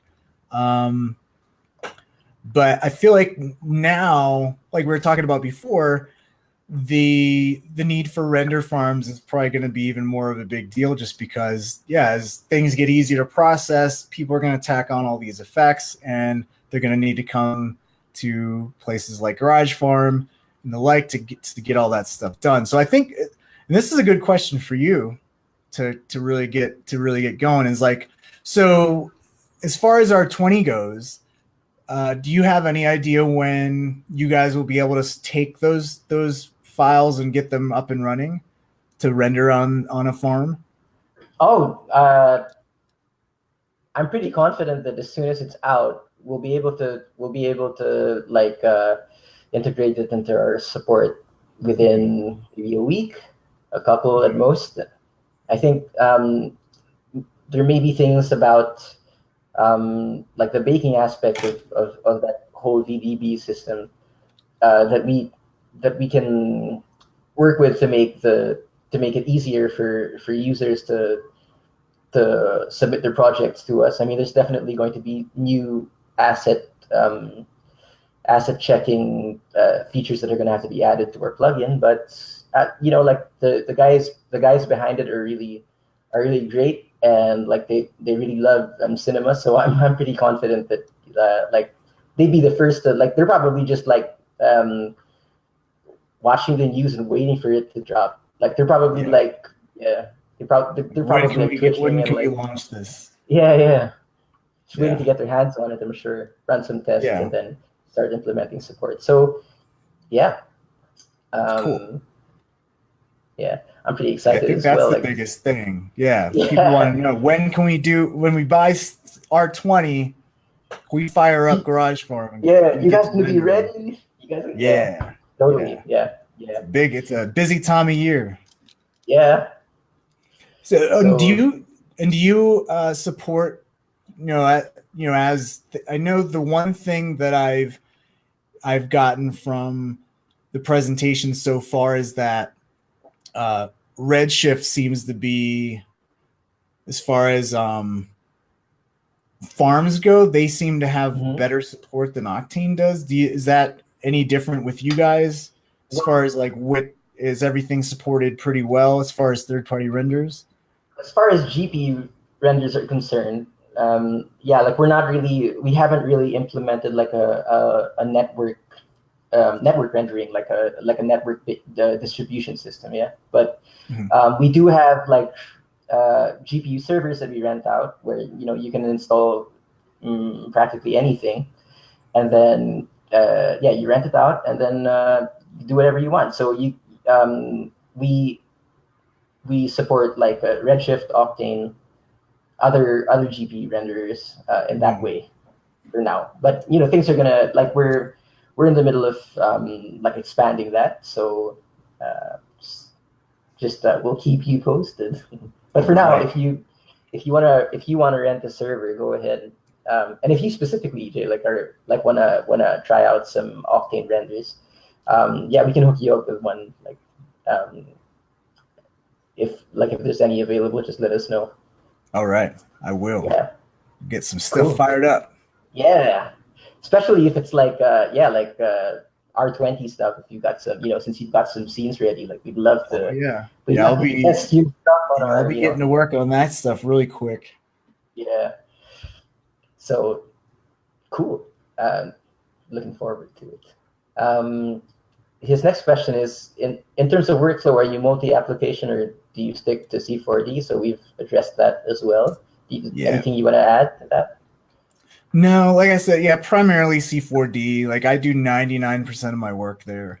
If it's After Effects, it's for compositing stuff, and that's very basic compositing. Yeah.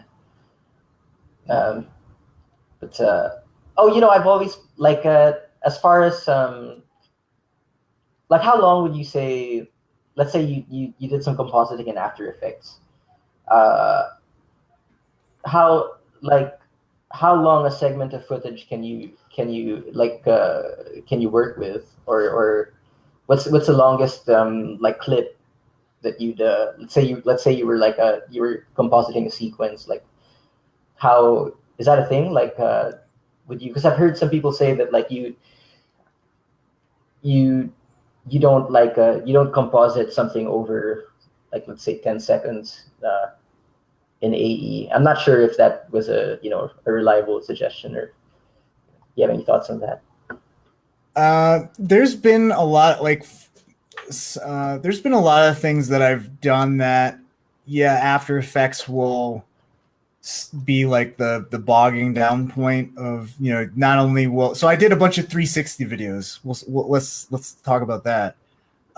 And that scenario where the problem with that was getting these giant 360 video, like 4K, even more than that sometimes, and then trying to render that out of After Effects. There is a 30-second long animation that I did that took forever. and it's just because of the sheer size of the render itself out of Cinema 4D. Is it rendered out fine, but I had to wait another 5 hours to actually render it out with the effects and like glows and stuff like that for that 4K footage. So I feel like that's an area in After Effects that I really got bogged down on. And if this is and hopefully this is gonna lead to like talking about After Effects and using farms for that, because I feel like that's an area where no one really talks about farms for After Effects,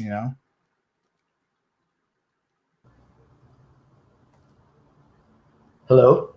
Are you still there? Yeah. No, sorry. You dropped off there for a second, but Yeah. So yeah, apologies for that. I think I was still live. So I think you Yeah. could just talk about the After Effects farm stuff. That's what I led into. Oh, okay, cool. Thanks. Yeah. So we recently just started supporting After Effects, which means you can, let's say, so you've got like a comp that you want to render, you can now,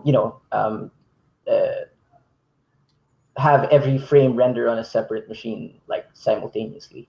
So then a sequence that would take an hour per frame to render, like an image sequence that would take an hour per frame, for example, to process, can now, like all those frames can now be processed for a total of 1 hour at the same time. Yeah. So like instead of 10 hours for 10 frames, it's an hour for all 10, and that's basically the gist of it. Yeah, that's huge.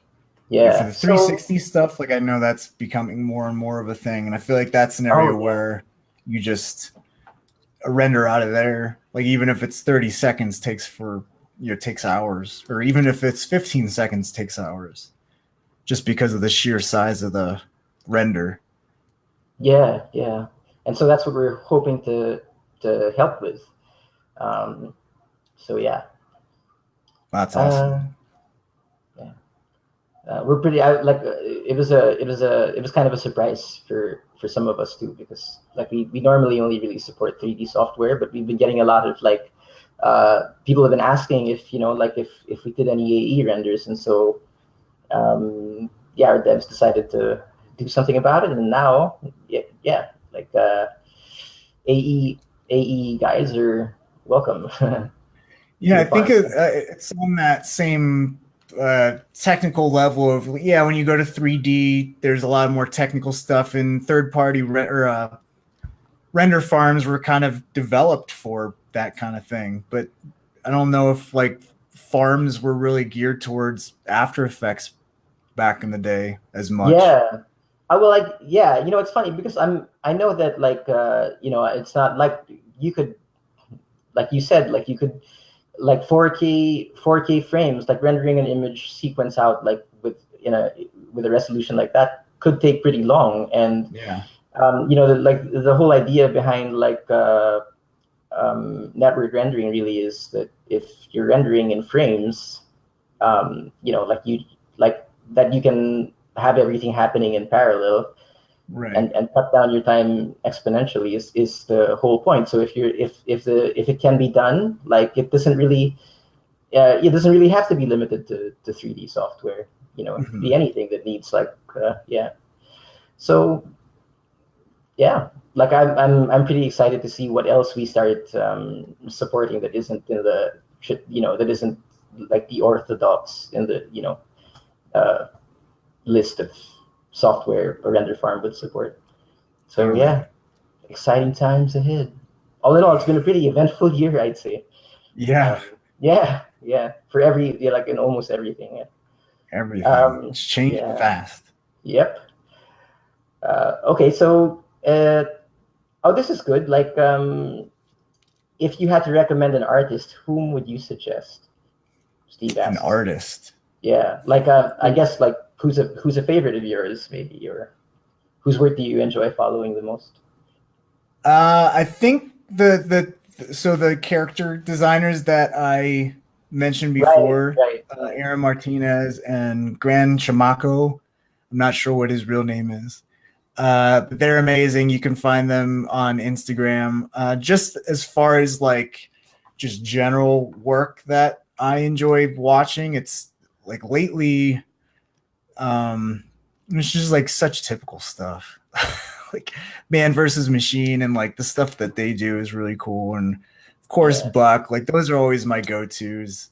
Um, as far as overall design studios go.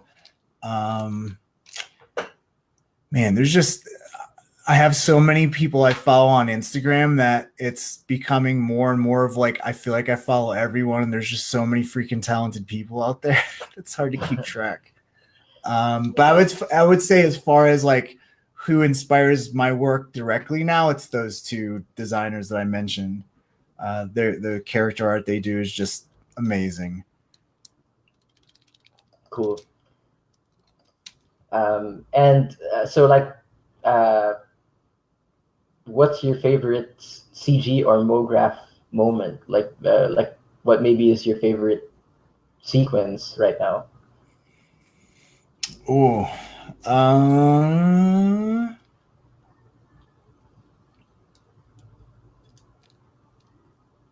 that's a good question.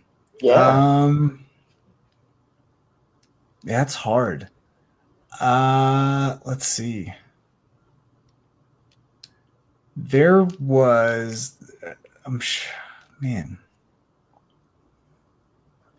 there was an Amazon. I think there like for the one of the things that I remember most recently that I thought was really cool was the Amazon Prime Day animation that they did. And I feel like because that's something I shared with the students that are taking my class right now, just like the cool papercraft kind of stuff. Everything Oh, looked like it was made out of like a cardboard. That was really, really cool. Trying to think, like that was the most recent thing where I'm like, wow, that was pretty cool that I see on TV, because I see a lot of stuff online, but I feel like it's got extra street cred when you see it on TV. Oh, another thing that I actually really like, and it's just like such a small part of the actual ad, and I think it's AT&T, where they have like this AT&T logo, and it like cuts through like 15 or 20 different types of like MoGraph styles. Like some are 3D, some are 2D animation, some cell animation, and it's just different interpretations of the logo. And it's just so oh, quick cool. that like I feel like no one pays attention to except for motion designers. So I thought that was pretty cool. There was also a similar ad for, I think it was like for Hershey's. I think it's called Hershey's Gold. And it was similar kind of thing where they show like all these cool different simulation stuff and different MoGraph styles. I'm like, okay, that's pretty cool. Neat. Again, things that are on TV a lot. Um, so yeah, that's all I can think of off the top of my head. Cool. So then uh, he asks, oh, okay. So any life advice? Any life advice for uh, like, so less software related, but like more like yeah, I guess like soft life advice for anyone entering the industry. Life advice. I would. I think this is something I talked about just last week. Help run a meetup here in Denver for three motion graphic artists and stuff like that. And someone asked about managing your time and how do you, like, I don't have kids, like how do you manage family in growing in your career and handling a career. And I think one thing that's good to keep in mind, I guess this could fall under life advice, is uh, you you shouldn't see your self-worth in the work that you do or the client work that you do. If you take all of your self-worth and you define yourself based on those things, and let's say you're not doing the best kind of work, but you're still enjoying it, but you're still being really hard on yourself, that you're not like working for Nike or something like that. Like up front, I haven't done the most exciting client work. I do tutorials and stuff. So I feel like that's where I've found the most fulfillment in my life, and not so much the client work. There's been some client work that I've done that's been pretty cool, but on the whole, I've done a bunch of client work that will never see a reel. Okay. And I feel like even studios, the biggest studios like the Mill and even Buck, they'll do work that just pays the bills. And that's okay. Because at the end of the day, like, I feel like you shouldn't define yourself based on the work that you do, but the life that you lead. So do you want to be Ash Thorpe? Then you're going to have to sacrifice a lot of your life to get to that level, because that's what Ash does. Like, I don't know if he has kids or anything like that, or how his work-life balance is, but each person has their own level of like success. There's success in how much would you sacrifice to get that level of success, Right. and wherever you fall on that scale is different for everyone, and wherever it falls for you is where it should fall for you, and there's nothing to be ashamed of for that. Like, I love having time to travel, or like, I live in Denver, I go hike a lot, I need to be outside a lot just because I'm sitting in front of a computer for 8 to 10 or more hours each day during the week. So I feel like as I've grown, I've kind of gotten older, I've had more appreciation for that work-life balance, and getting more of my fulfillment doing other things. So I don't have to rely on like, if I don't work for Nike or Apple or Facebook, like, I'm never going to be considered successful. I more gear that towards like am I helpful in the community? Do I have a lot of, do I know a lot of people in the community that are great people and just fun to be around? And I feel like I've been a happier person since I kind of took the focus off like superficial things of like, who are the clients I have? Like, I don't care. Like, as long as I'm doing work and I'm getting paid for it, and I can afford the life that I can afford right now or live right now, then that's fine. Like, however I do that, that's completely fine. Because like I said, at the end of the day, I'm not making tacos at Taco Bell, and I'm not folding t-shirts. So I feel like when you put things in that perspective, I feel like that's when you can really just start being content and just happy in your own way and successful in your own way. And that's why it's important not to compare yourself to the Ash Thorpes in the world and stuff like that. Or if that's, because that's not for everyone, and that's completely fine. And I feel like a lot of people might get hung up on that, where it's like, well, I'm not as good as that person. I'm not as good as Beeple, or I'm not as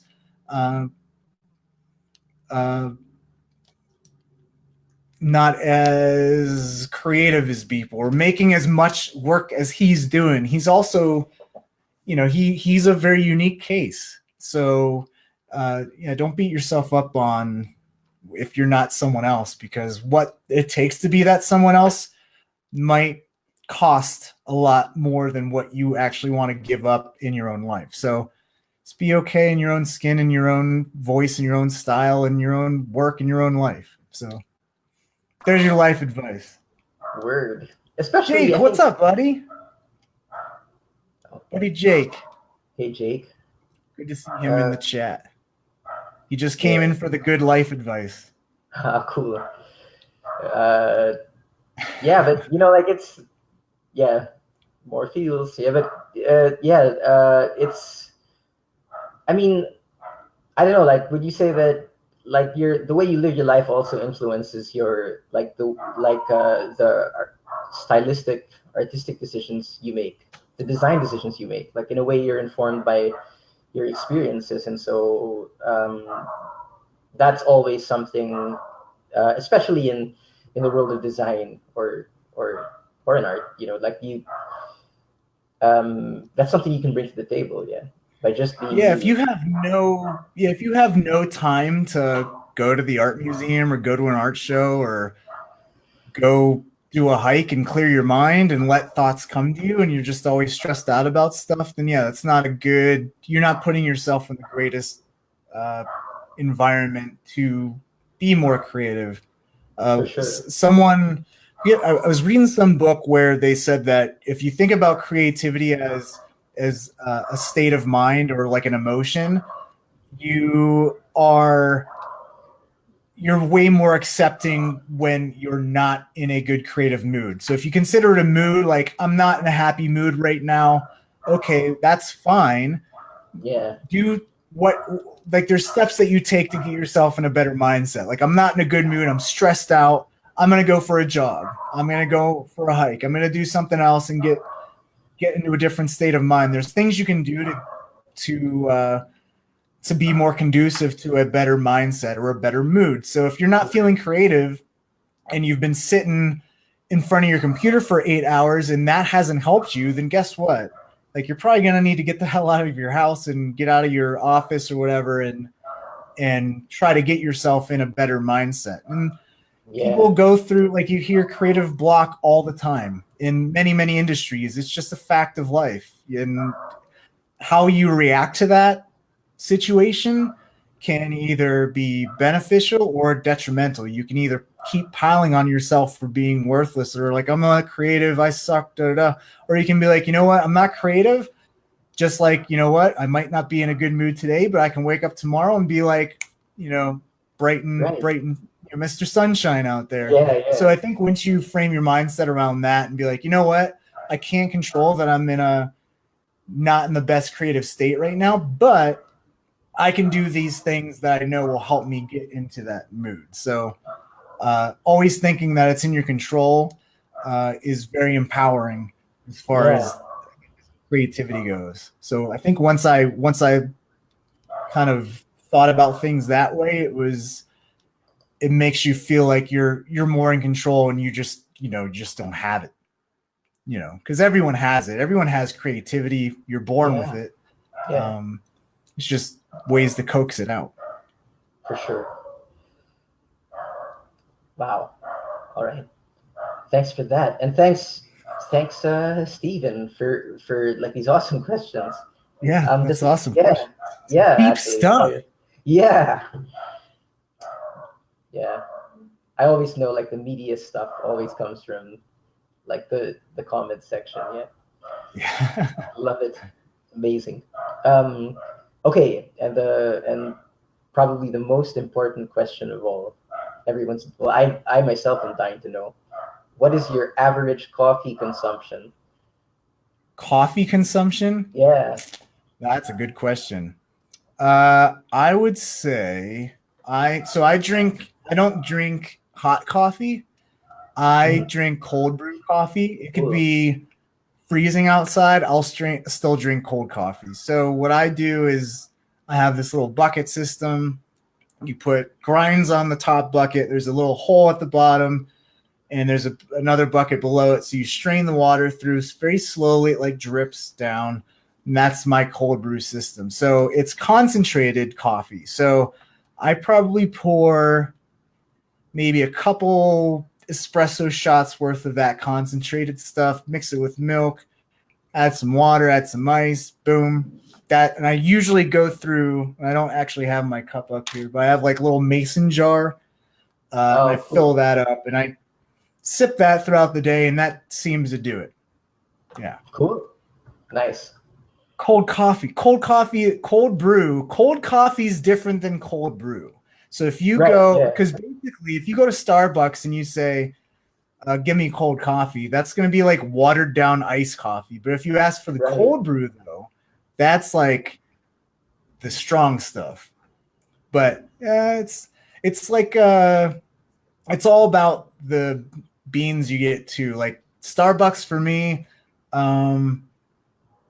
is a little bit too bitter. So if you don't like bitter coffee, then there's beans that you can get. And I feel like now they actually list what the flavor profile is, because like before Starbucks, you went, you got coffee, it was like dark, French, and whatever. And it's like no one knows what the hell that means. Like what is it? What the flavors taste like, you know? So I'm a big coffee nerd and I'm a big beer nerd. So if those are two subjects where I could just Cool. keep going on and on about.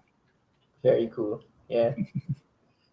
I'm not sure if like yeah, I don't think I know anyone who's like uh in this business one way or another that doesn't have to have a cup of coffee It's like on tough. hand, you know? Yeah. Yeah. No, you need it. It's your lifeblood. Yeah, for sure. Yeah, J Roder. Yeah, hey man, like that's the micro the guy using the microwave that was from my end. So sorry about that. Hope you enjoyed it though. Um, uh, do you spend a lot of time on Behance and ArtStation to find inspiration for your work, or I guess where where do you usually go apart from like the apart from Instagram that you mentioned and Man, I got too many places. So I'm not on ArtStation that much. I am on Behance. Uh, Dribble, I'm on a lot just because I feel like that's geared more for like 2D and design. Um, and then Instagram. I mean, Instagram's probably that's something where I can just load up right away and like when I have free time, I'm just flipping through and liking stuff. Yeah, I feel like there's a lot of places to get inspiration from, and I feel like everyone nowadays is on the same platforms. I think as far as um, the method to digest all that stuff, I feel like Instagram is the place where people are posting the most and posting the most frequently. That and like Twitter. So that's where I follow the most. I feel like Behance, you're getting some really nice presented work, but sometimes it might be like from months and months ago. I feel like Instagram and Twitter is where you can actually see not only the end product but the process as well. And I think it's really cool that more and more you're seeing artists post some of their process, because I feel like that could be even more interesting than the end result. Is how are they coming to, like, what's their creative process and journey as they get to that end goal. And before that, like you just see the end goal and not have any idea like what the how they got there. So I think that's right? a really cool thing about social media. Out of like all the crap that social media is right now, Yeah, sometimes it's double-edged good for sword. Eh? stuff. Yeah, It's not totally. just a bunch of people yelling at each other. Yeah, yeah. But okay, so John Paul Francisco asks, wait, did I miss anything? No, I think we're good. So John asks, what are the best things you do when you're not motion graphing? The mographing, yeah. It's a good question. So I moved to Denver basically because I like being outdoors. Like I feel like when you're at your computer all day inside, like I like to get outside. I like to go hiking. Um, I like to jog a lot too. That's good to like stress reliever, and just to stay in shape after just sitting on your butt for 8 to 10 hours every day in front of that said computer. So yeah, that, and I like I said, I'm big into beer, so there's like 90 breweries in the city of Denver. So any given weekend, you can find me hiking in the mountains and then probably at a brewery later in that day. Uh, and I do love to travel a lot too. This past summer, my wife and I did a month-long European vacation, which was amazing, and that's something that I've done. I went to Europe for the first time uh, in 2012, and like that kind of got me on my travel bug because I haven't been like outside of the country until then, aside from like Canada. So Mm. I feel like that's something that like I've met so many amazing designers through my travels and stuff now too, just because social media introduces you to so many people all across the world that are so super Yeah, talented. And now it's like even cooler to go travel because like I was in London and got a big group of people together to hang out and just talk shop and stuff. And that's something that like I wouldn't know anyone in London, yeah, if 20 years ago. So that's just such right, a cool yeah, thing. Um, so yeah, nature, beer, mountains, it's relaxing. Yeah, it's good to just relax yeah, and get off the computer. And because I feel like it's hard sometimes to unplug, for like to sure. when you're off your computer, then you're just on this all day. So Yeah, yeah. Surround yourself with more trees. yeah, do That'd be some. good. What is it called? Tree bathing now. going and What? hiking as tree bathing. Have you heard this? Is there anything that distinguishes, like, are you just metaphorically, You're like, just I don't in the know, woods, and they call bathing? it some fancy Uh, term now called tree bathing. So okay. that's your yoga generation of hippy dippy things. That it's like, no, that's just a hike. It's not sunbathe Cool. or yeah, Yeah, yeah. tree bathing. But I mean, it is like a scientific fact that like when you're out in nature just by yourself, like there's Oh, for something that real? happens. Like Cool. you kind of clear your mind and you're more at peace. Like you don't go walk Yeah, into the woods and suddenly get pissed off unless like a hornet's nest falls on your head. yeah, Usually it's like yeah, super relaxing and chill. yeah. True. That's cool. I've never heard of that. I've never heard that term before, but yeah, Tree bathing, yeah. yeah. Look, yeah, I'm Okay, sure that's you'll find a lot of articles about tree bathing. interesting. I thought you'd have to be like, I don't know.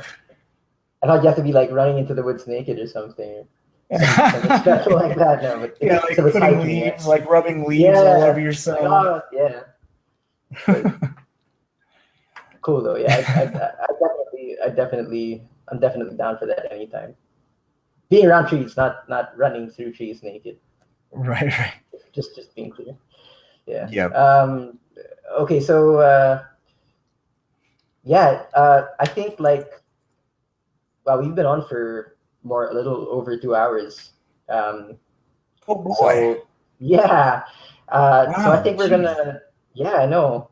But I guess that's what happens It happens when you're when you're having a having good fun. time. Yeah. Yeah, Okay, so maybe don't Google sun or tree bathing. Steven just said that. Like, yeah, you can oh find some yeah. weird stuff, I'm sure. Oh, okay, okay. I know that makes Yeah, me want to Google don't it Google more. Yeah. that. Don't Google Okay. that. All right. Thanks for the tip, Steve. Um, yeah. Okay. So, I think we're gonna have to stop here. So for everyone whose questions um, we weren't able to answer, sorry about that. And we'll try to get back. Well, actually, I'm not really sure if there are any questions left, but yeah, I guess I'll go through the comments after the stream, and we'll They see what can we can do ask. about that. Yeah, I'm on Twitter. I'm on Facebook. There you I'm go. Yeah. always available if anyone just wants to just have any questions or just in general chat. Cool. All right. So When I'm yeah. not So tree bathing, of course. yeah.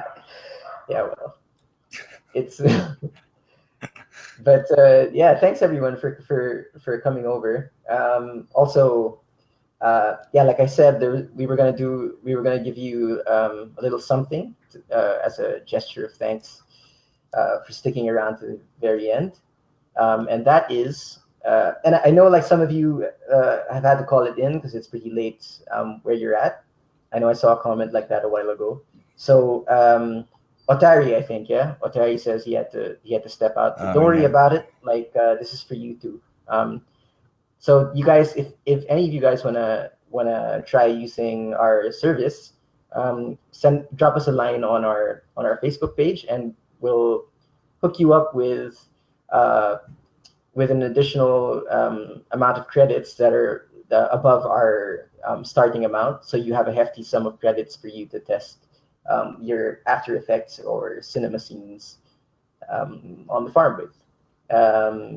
So yeah, just message us on Facebook. Tell us you're from the stream, and yeah, enjoy happy rendering. Um, and with that, I'd like to thank you guys once more, and of course our gracious guest EJ for for dropping by and Well, having a thank you nice chat with guys. us. Yeah, and thanks So everyone for asking the questions and hanging out. It was yeah, fun. yep, totally. So yeah, cheers everyone, and tree bathing. All right. Yep. That's the thing. Yeah. All All right. right, bye everybody. Okay. See you guys. Thanks a lot, and good night, good day. See you next time. Cheers. See ya. Bye.